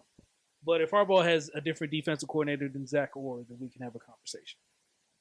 Jalen's already said how he feels about John Harbaugh in terms of being a Cardinal. But if you want to go ahead and give your thoughts on the actual firing and go from there. Yeah, it's I'm not gonna say overdue because it's been. I'm not gonna act like he's been unsuccessful or he's been like a losing coach. It's just been a lot of just close playoff losses, blown leads, different stuff like that, and only know about this because I'm in group chats with multiple Ravens fans, and there's like a compilation picture, and it's just a bunch of scoreboards and blown leads that the Ravens have, and we're talking like had to be more than 30 over just the course of his tenure because he's coached for so long and he's blown so many leads, and it's unfortunate because I still think he's a really good head coach. But I think it was kind of due for that. Now I don't know how true it is, but I think how do you say her name? Is it Diane? Oh yeah, Diana Rossini. Rossini, yeah, she tweeted that the reason why he ended up being fired is because I I think front office wanted him to fire not Zach Orr, but Todd was it Monken. Todd Monken? And he didn't want to. And they said that's the reason why he let go. To me, I'm hoping that's a lie, but based on where she works for, and she works for the Athletic, they don't mess around over there. So I don't think she's lying. So it's kind of odd they wanted to fire Todd Monken when honestly the Ravens were a top 10 offense still, even with Lamar being hurt. And they were top 3 last year, and Lamar was second in MVP and he first team All Pro. Don't know how that worked, Problem with but Mr. Monken Mr. is he Monken doesn't is know what he has. He did decide to run the ball like he ran the ball until they played Green Bay. He messed that all up like weeks ago. So me and Mr. Monken, we still have a problem. I have a problem with him. Either we had the conversation on the podcast. Todd, John's the head coach. Can you tell him to run the ball? You have 22 in the backfield. Lamar's hurt. We can't set a play action pass if we don't run the ball. So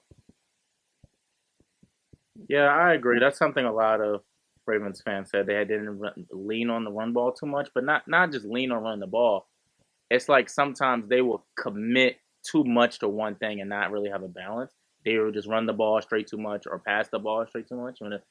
Especially in like towards the later half of games. I remember one game, Darren Harry straight wasn't even on the field, and Harbaugh was like he should have been on the field. Well, what the hell are you looking at? He's the biggest dude on your team. Why is he? How did you forget he was there?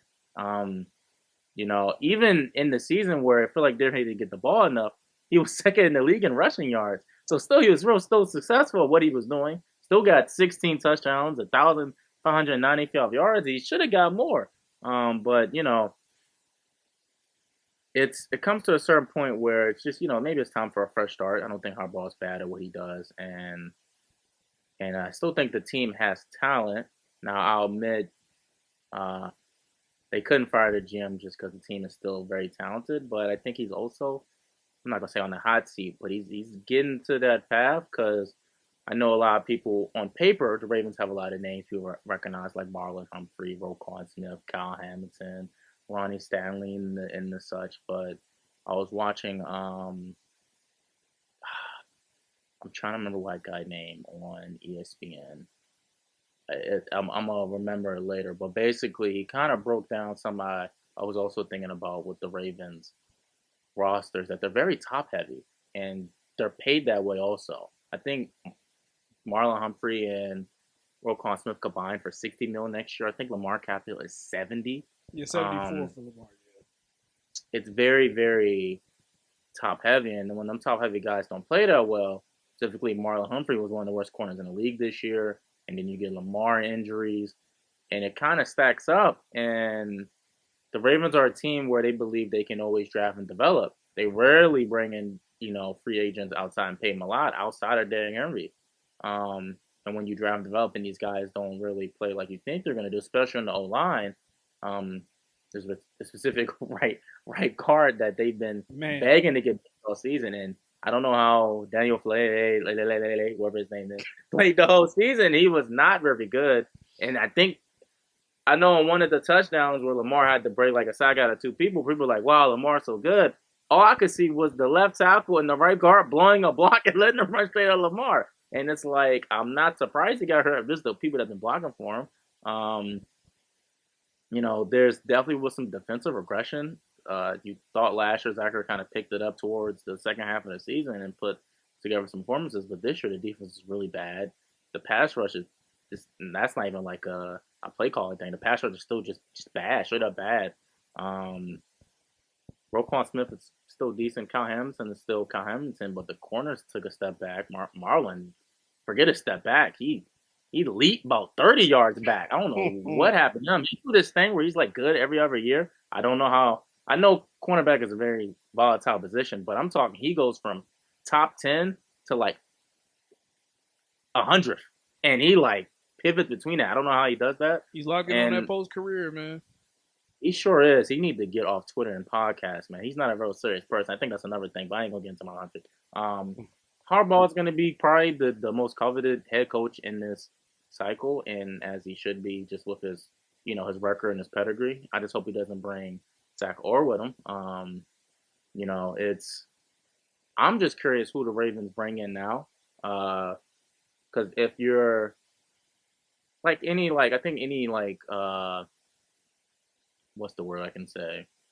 I'm trying to think the last time a head coach got fired when your quarterback is still in his prime like this. It was just kind of fresh off the MVP season. It's been a minute off the top of my head. If anybody has one they know of, please let me know. But it's kind of difficult I think, to just kind of replace John Harbaugh's shoes, even though John Harbaugh didn't win a Super Bowl recently or make it to the Super Bowl recently. I think people forget how hard it is to win in the NFL, and in that, especially in that that division. I know with the Bengals and the Browns aren't that crazy, but I'm assuming those teams actually get better, especially the Bengals. I know they had a real tough season due to injuries, but I'm assuming the Bengals get better. Mike Tomlin's clearly not going nowhere. He might get a 10-year extension off this one. Now And that is it's something we'll talk about later, but yeah, we're gonna see how they look on Monday. That's gonna determine a whole lot of stuff. oh, you don't gotta wait. They getting blown out, but that's my opinion. They getting blown out, but I think Tomlin just like similar to what the probably the Ravens were. Why it took them so long? They were just thinking, how do we upgrade from a coach that consistently gets us to the playoffs every year? There's not many head coaches that do that. I know it seems like a lot of head coaches consistently do that, but outside of, I want to say, Andy Reid. Oh, the NFC West head coaches, of course. How can I forget? And then Andy Reid and Sean, when he's been, unfor- well, at least Sean who, recently. who, Yeah, Sean who? Payton. Yeah. Sean Payton. Oh, of course, Sean Payton. And then I was funny enough, Mike McCarthy has a really good coaching record. Just want to say that. And then I can't forget what is his name? Eagles head coach. I think Oh, he's Sirianni. awful. Yeah, I don't think he does anything, but he's there. They win games, and outside of that, a lot of head coaches get fired consistently, and usually from the same teams. And I hope the Ravens don't become one of those type of teams. They're usually teams that they similar to the Steelers. They're big on just status quo, keeping the same head coach because they keep winning. And when you fire your head coach, who's gonna come in and kind of take those reins? Because when you come in, you're not gonna have no excuses. Like you're like just year one. You're expected to win the division, go to the playoffs, and you got to do better or at least match what Harbaugh did. Um, you don't have a quarterback excuse like a lot of the other open head coaches. But you have Lamar Jackson. You don't have a. They're not gonna give you the defensive excuse, even though they are bad this year. You got pieces. You got Pro Bowler Zay Flowers. They extended Mark Andrews. Derrick Henry, I'm assuming he's gonna come back. I don't think they're gonna let him walk. Yeah. It's You're gonna have a talented roster, and I'm interested to see who they want to interview. Um, I really don't even know who they're gonna consider. I I think the funniest outcome is that they hire Kevin Stefanski. I think that would be the funniest way Oh my because God, in my no. head, low key, I think that's a good fit. Yeah, that's not a bad. That's not a bad fit. I think Kevin Stefanski is going to be able to run the offense he really wants to run. He's going to run the hell out of the ball. And that's really what he wants to do. He wants to run play action. He wants to run the ball. I promise you won't have to worry about Derrick not getting the ball with Kevin Stefanski there. I promise that won't have to happen. Zay Flowers will be Um, his Jerry Judy upgrade. for sure. I mean, as bad as I know Browns think it is, I mean, once you get Lamar Jackson, uh, things just look better when you're offense coordinator. So I promise it's going to get interesting if they hire Kevin Stefanski. Outside of him, I don't know who the hell they could really hire. The That's going only to two I be can think of right now, one because I feel like they're probably gonna want somebody that has Baltimore DNA. So one guy I'm thinking is maybe Jesse Minter, we forgot on him. potentially. And since Caleb said he feels like it's got to be an offensive guy, maybe Clint, just because I think his dad coached there for a couple years, if I'm not mistaken. So those would probably be the That's two guys I would look at if they don't go Stefanski or somebody like that. that's my only thing. Would you hire a coordinator that really doesn't have head coaching experience to replace Harbaugh? Yeah, that's a tough ask. Yeah. That's a lot of pressure, and I feel like I know it seems like all the Ravens fans are real happy right now, but I promise, if you go and win 7 games and miss the playoffs next year, they're gonna ask you to get fired year one. Mm-hmm. They're gonna ask you to get the hell out of here. So, I mean, you gotta, similar to what we've been saying, you gotta be competitive, especially in our division. You know, they expecting you to at least sweep the Browns. I mean, if you sweep the Steelers next year, I mean, the head coach might get a trophy because for some reason the Steelers and Ravens always split a game every year, and I understand it's a big rivalry there, but I think the fans kind of fed up with losing to the Steelers because I mean, every year it's Lamar Jackson versus Kenny Pickett. It's Lamar Jackson versus 42-year-old Aaron Rodgers. It's Lamar Jackson versus Russ last year. It's Lamar Jackson versus enter any whatever Tomlin quarterback he throws out there and somehow gets a positive record win. And you got Lamar Jackson and you're doing the same thing the Steelers doing really. So it's not fun. And I can just hope that whoever they bring in is ready for that pressure. Yeah. All right. So we will move to our final coaching situation and then do the tier list. This one I wanted to leave for Dad since we didn't want the team since we took the team off of the tier list. Zac Taylor is staying in Cincinnati this year. Wanted to leave with some slightly positive news, depending on how you feel as a fan. Yeah, so Dad, feel free to take it away. Jalen, if you want to chime in after that, feel free. Basically, Joe Burrow must have walked in the office and said, "I want to keep." That is the only reason that man should be the head coach right now. We talked about this offline. Zac Taylor, your defense, they almost won Make a Wish Foundation defense. I think they're second. I think we made they're either second or third. I think we might have made Dallas second because I think Jalen's team is probably the reason why they're not second right now. Dallas should be first. Well, we said the Jets were. We said the Jets were first because they didn't get an interception. My fault. That the Jets had 36 passing touchdowns, their interceptions on them. That's fair. Yeah, if it wasn't for the Jets, the Cowboys would have been the runaway favorites. So yes. Yeah, so the Bengals are third. So the Bengals, okay. I was trying to figure out when now we were ranking them, but yeah, that defense was bad. The offense, it was just If it had not been for Joe Burrow walking into the office and saying, I want Zac Taylor here, because that's the only reason you're here. That is my opinion. I will go to my grave with that. That is the only reason you're there. If Joe Burrow had said we need to make a change, you would be gone. I think you should have been gone anyway based on the fact of your team and just how they looked, period. And once again, and I think Jalen talked about it, Joe Burrow, he get hurt, then the rest, what's going on with your backup? What's going on with your quarterback? How do we have to go get Flacco? Your backup was so bad, we had to make a trade within division to get a quarterback. Really? Man.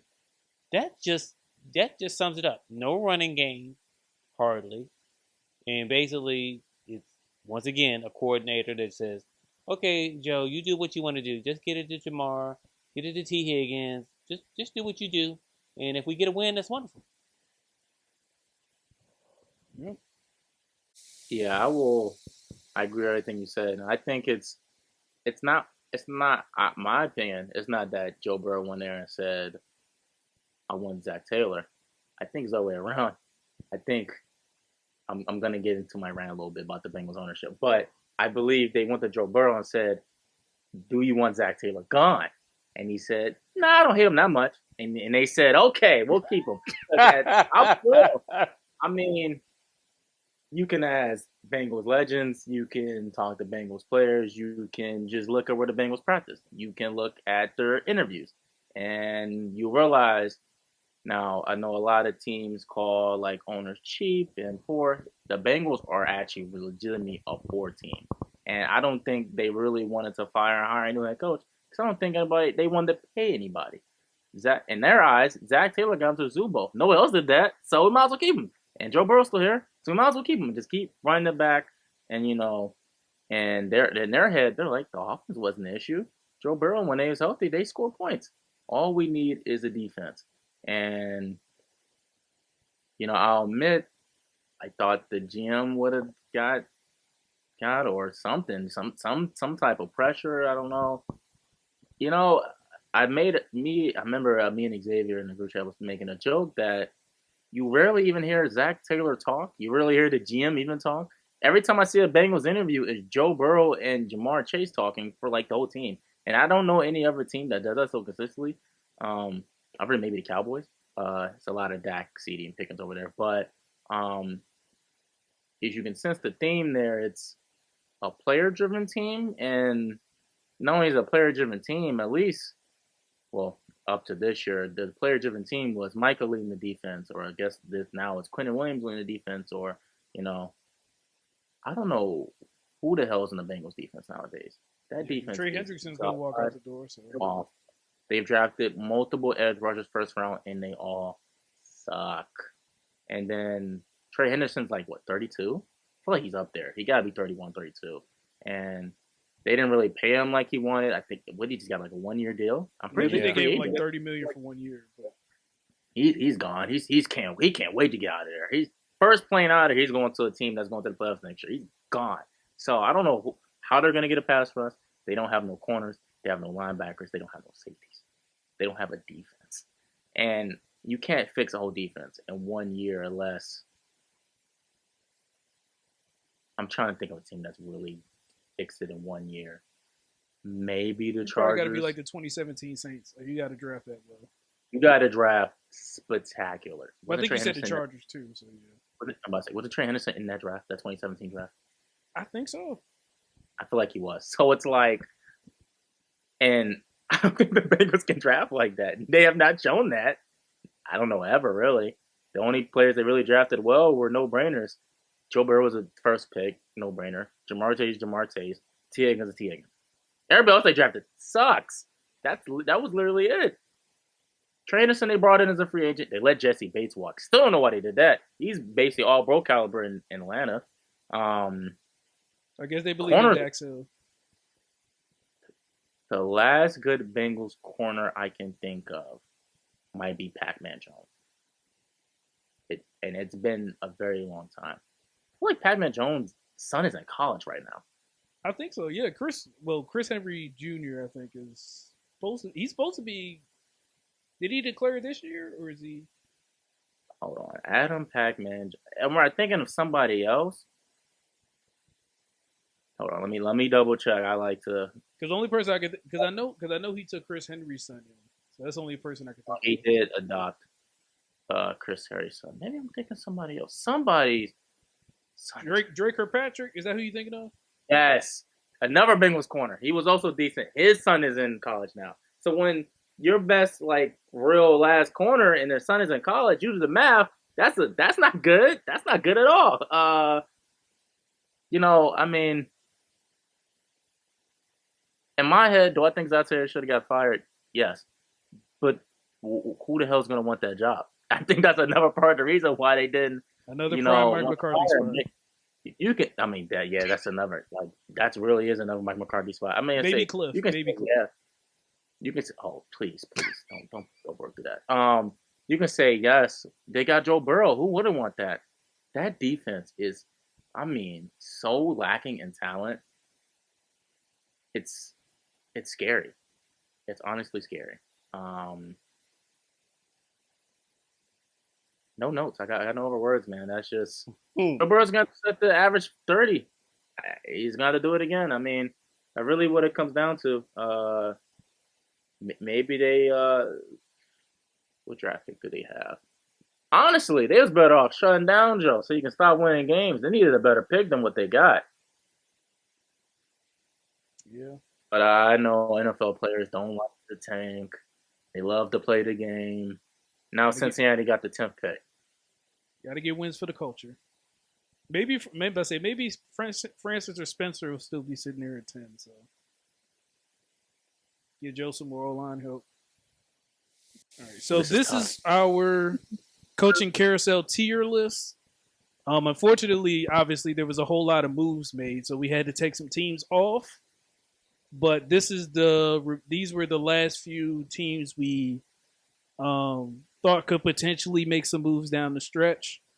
So And if they don't, then maybe obviously we'll have the conversation next year. But just to go over the tiers real quick.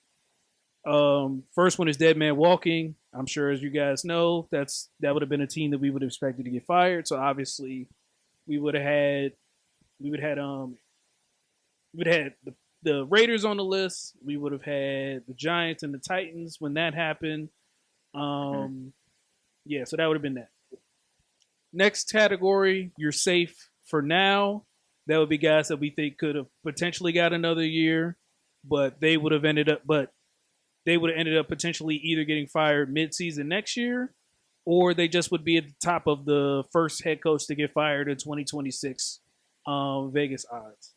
So that probably would have been the Browns potentially, uh, Atlanta, the Cardinals if Jonathan Gannon had survived, etc. One more year, obviously, kind of as the title says, you get the whole year. But at the end of the year, if you don't look as good, you're probably getting fired as well. And then wild cards, that was just, hey, if this happens, maybe they could get fired.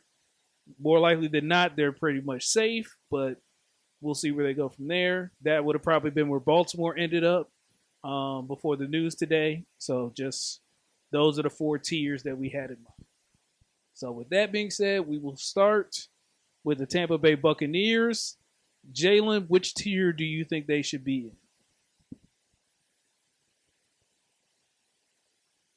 in?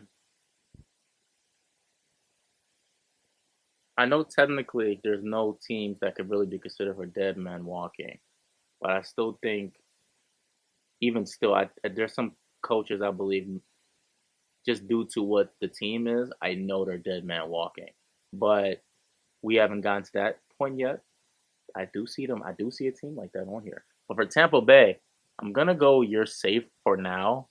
Um, I really think there's reports that what is his name? Bruce Arians, the greatest Cardinals coach ever, convinced ownership and front office to keep uh, another former Cardinals coach, Todd Bowles, on staff.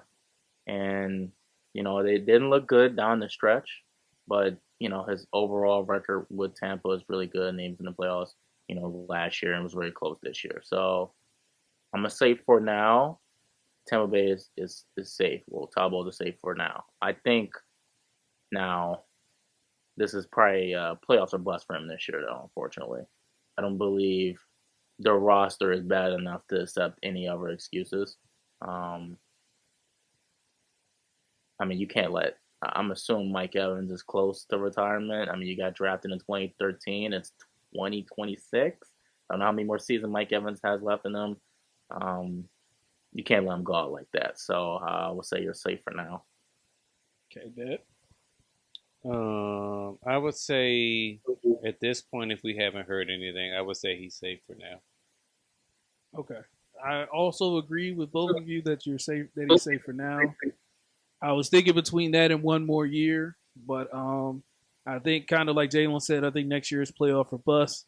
So if they start out slow, we could see him potentially getting fired early, depending on how things go. All right, and with that, we will move to the New York Jets. We'll start with Dad here. Where do you think that they? Where would you have Aaron Glenn on this list? Dead man walking. Aaron, your team is as much as I say we didn't want you getting fired. I hope this is the Dan Campbell thing where you were just bad the first year, you're better the second year. But that deep your thing, your pedigree is defense. Your defense, so I said the word, sucked. And your offense wasn't any better.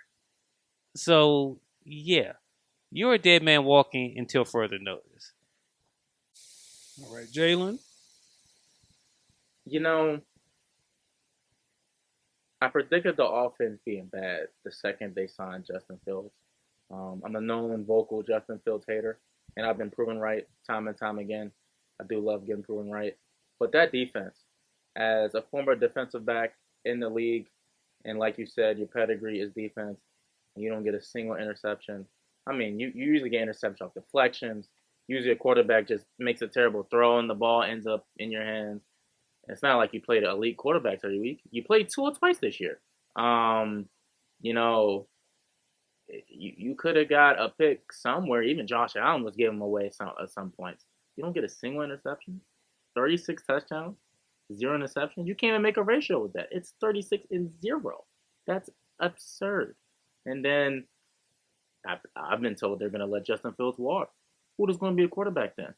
That offense was so pathetic. And Brees Hall's going to walk. He's not coming back to that garbage.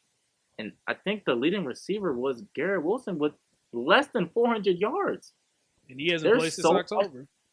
There's exactly. It's so much has to be fixed with that team that to even be respectable in a division that I don't know if it's real that easy to just assume they're going to be able to get better.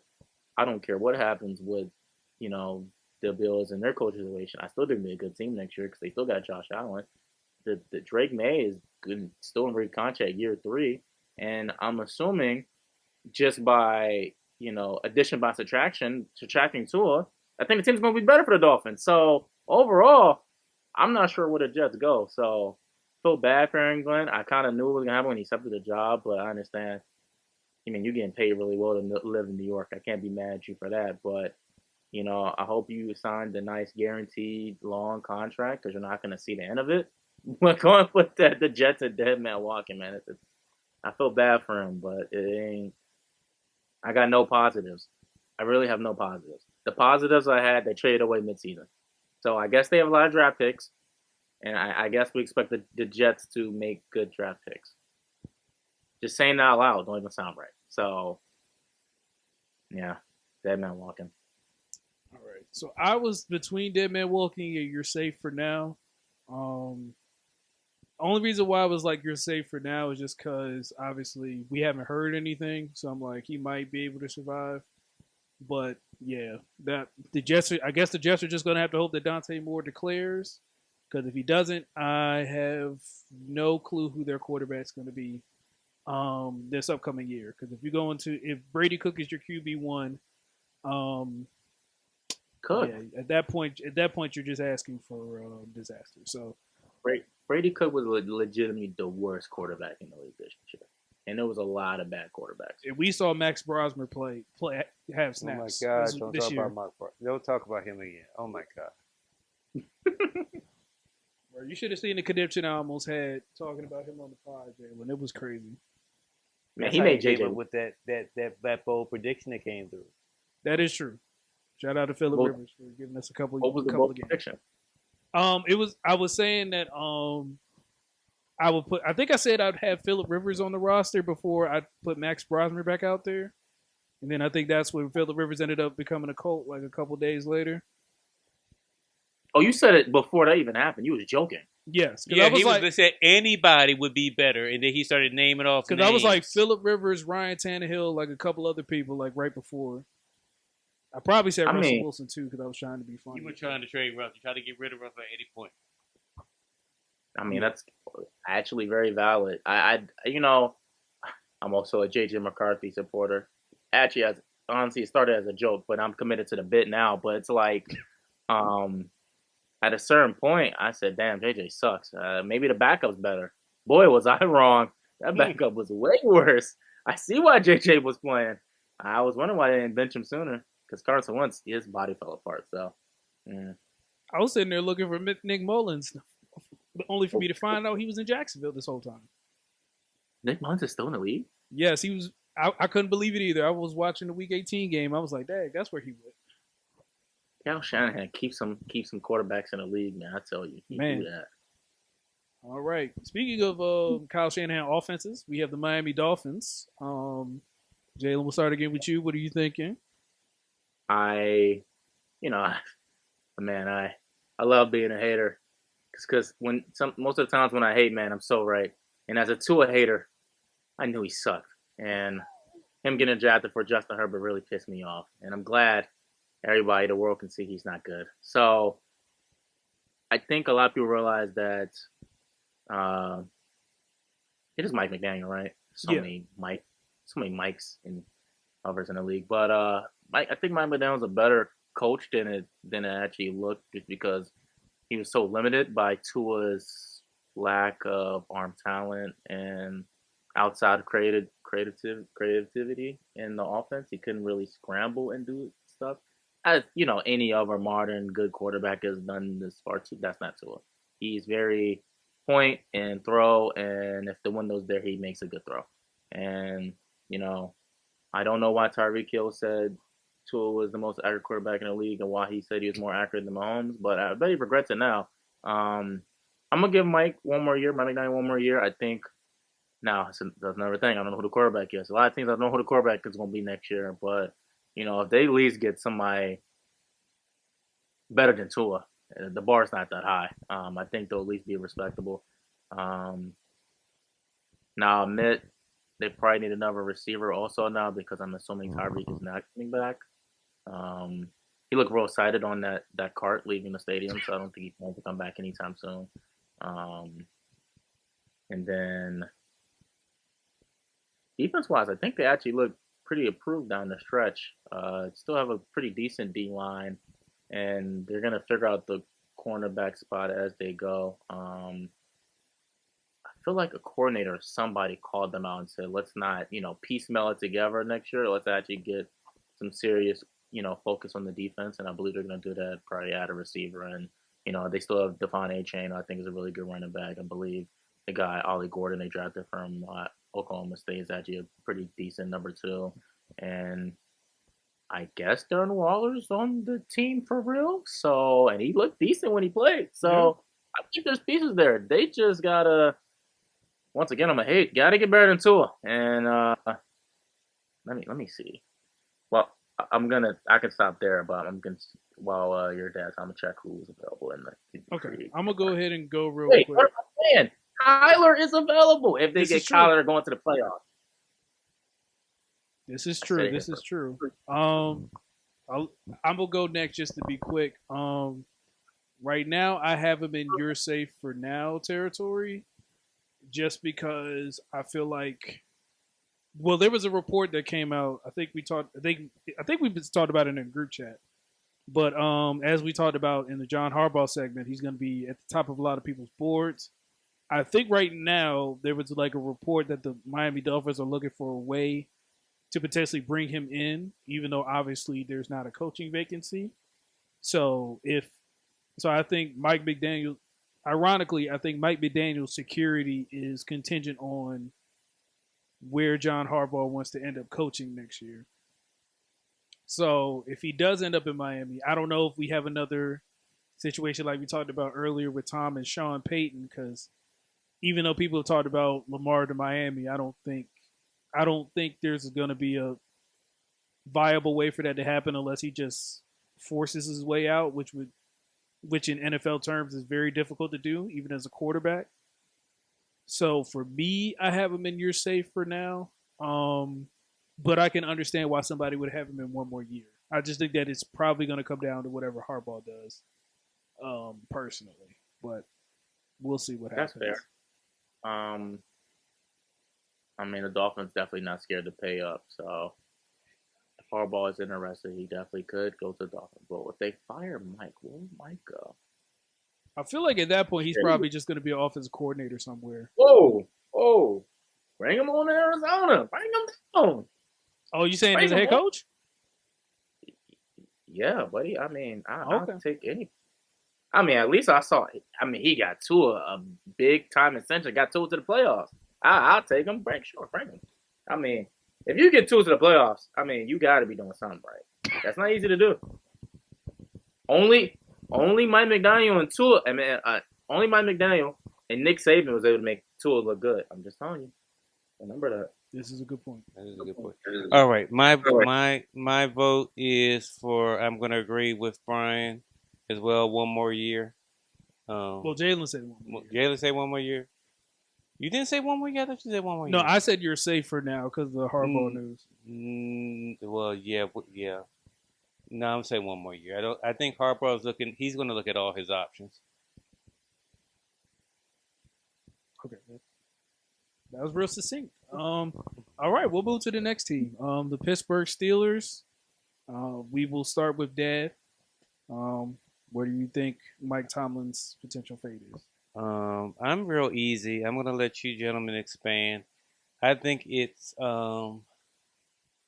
wild card because I still believe, depending on how they perform now, like Jaden, they may get blown out, but it's just how you get blown out. Were you blown out at near the end of the game because you know your defense has been on the field and you started getting chunk plays?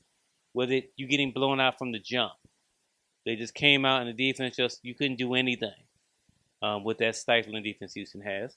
Um, but I'll say wild card because I think how they play will determine if they still make a change after the fact. So that is what I would say for that. All right, Jalen. Yeah, it's so hard to predict what's really going to happen with Tomlin because I mean he's basically kingpin in that joint Teflon Don, man. You can't really touch him. And he just keeps putting up winning records and keep making the playoffs. And sure, he might get blown out in the first round again, but um, considering the circumstances and what he has at QB over the last so and so years and winning, basically a playoff game versus the Ravens with your receivers being Adam Thielen, MVS, and Galvin Austin, you know, he somehow just succeeds despite the odds, and I can just respect that. So I'm gonna also put him in wild card. I don't think he's in a one more year type of status, or you're safe for now. He's definitely not dead man walking.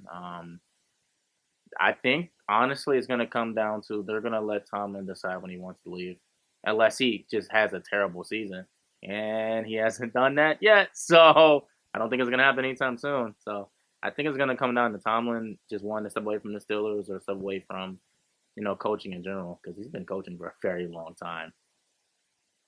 Yeah. So for me, I agree with y'all. I think I'm gonna go wild card as well. I was thinking you're safe for now, but the only reason why is kind of determined out well, kind of the reason that we all just gave, where it's like, hey, depending on how you look at the playoffs, but also when you think about it with Pittsburgh, as everybody says, they've only had three coaches lifetime.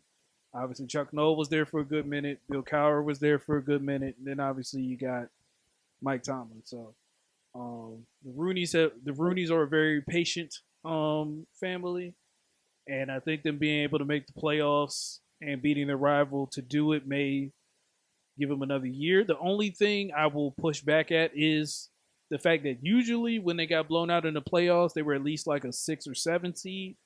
This time they're going to have a home playoff game, even though most of us see them as the underdog. So we'll see. But yeah, I'm going to agree with y'all there and say wild card.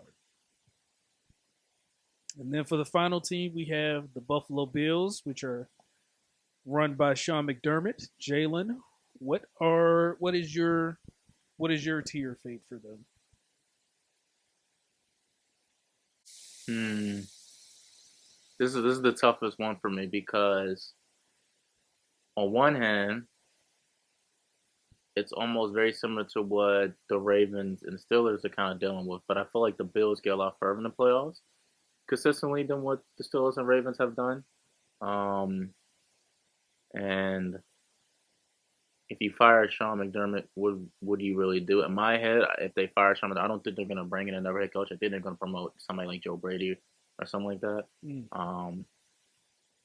So I think they still want some type of continued familiar faces in that team because it's not like they're losing, not like they're getting blown out. All the playoff games they lose, they're always close games that come down to like the last play, like the very last play. Um, uh, I'm deciding between you're safe for now or one more year. I'm gonna say you're safe for now. I think if they don't at least make the AFC Championship, he's probably gone. So I'm gonna say you're safe for now.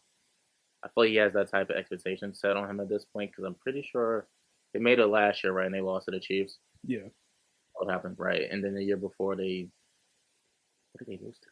they did lost to Cincinnati. yeah. Okay. Yeah, they lost to the Chiefs last year because they beat the Ravens to play the Chiefs in the AFC Championship. I remember that. Then I think, like Dad said, they lost to And they lost to the Chiefs the year previously, also. Yeah, they lost to Cincinnati. Cincinnati. Might have been the year before. That might have been 23. So yeah, I think they lost to the Chiefs because the Chiefs ended up playing the Ravens in Baltimore. Right. Yeah, they're right. Oh, So they lost to the Chiefs twice in a row, and then they lost to the Bengals, like you said. Okay. so it's been a lot of either losing to Joe Burrow or losing to Mahomes, and that's it's no shame in that. It's definitely worse ways to go out. But at some point, I think this year, because there is no Mahomes, there is no Burrow, there is no Lamar, you have no excuse to at least not get close to the Super Bowl, if not in it. Now, if it comes down to the wire and Will Anderson just throws your right tackle out the way and he body slams Josh Allen, I mean, that is what it is. Sometimes defense wins championships, but if you go out there and get your ass whooped, he's gone. He's not even gonna they're not even gonna let him back in the locker room. They're gonna just give him his papers there. So I'm gonna say you're safe for now, but this seat is hot. I mean, the hottest any seat is for any team that has as much success as the Bills have. I think they have the highest win percentage over the last 5 to 10 years. I think it's literally them. I think it's higher than the Chiefs. So, hey man, you're safe for now, but the clock's ticking, buddy. So Jalen, for the exact reason that you just gave, I have him in Dead Man Walking. Oh, because you have no Mahomes, no Lamar, and no Burrow. If you lose to Trevor Lawrence on Sunday, when you have what is supposed to be the best quarterback in the league remaining, I understand they're on the road, but if you have the best quarterback in the league remaining, and you lose to Trevor Lawrence and the upstart Jaguars on Sunday, unless it's like some last second field goal situation, I don't know if he survives. All right, I'll break the tie. I'll say Dead Man Walking because this you have no excuses now. All the people that seem to beat you or keep Mr. Allen from being the man are not in the playoffs. So they won't let so Josh, they're letting you be great. They're not keeping you from being great now. So Josh, you got to do it. So, and I think Buffalo's favored as well. And Brian's going to check that while we're doing this. But yeah, you got to win this one, or as Brian said, it's got to be real close for you to come back next year. As you said, it's got to be one of them 68-yard field goals that we've been seeing from the Jacksonville kicker, something like that. So according to FanDuel, the Bills are currently 1.5-point favorites as of this recording.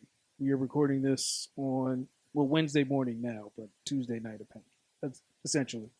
So, but if you're favorite on the road, as much as you know I do my Are You Serious right now, you need to win this.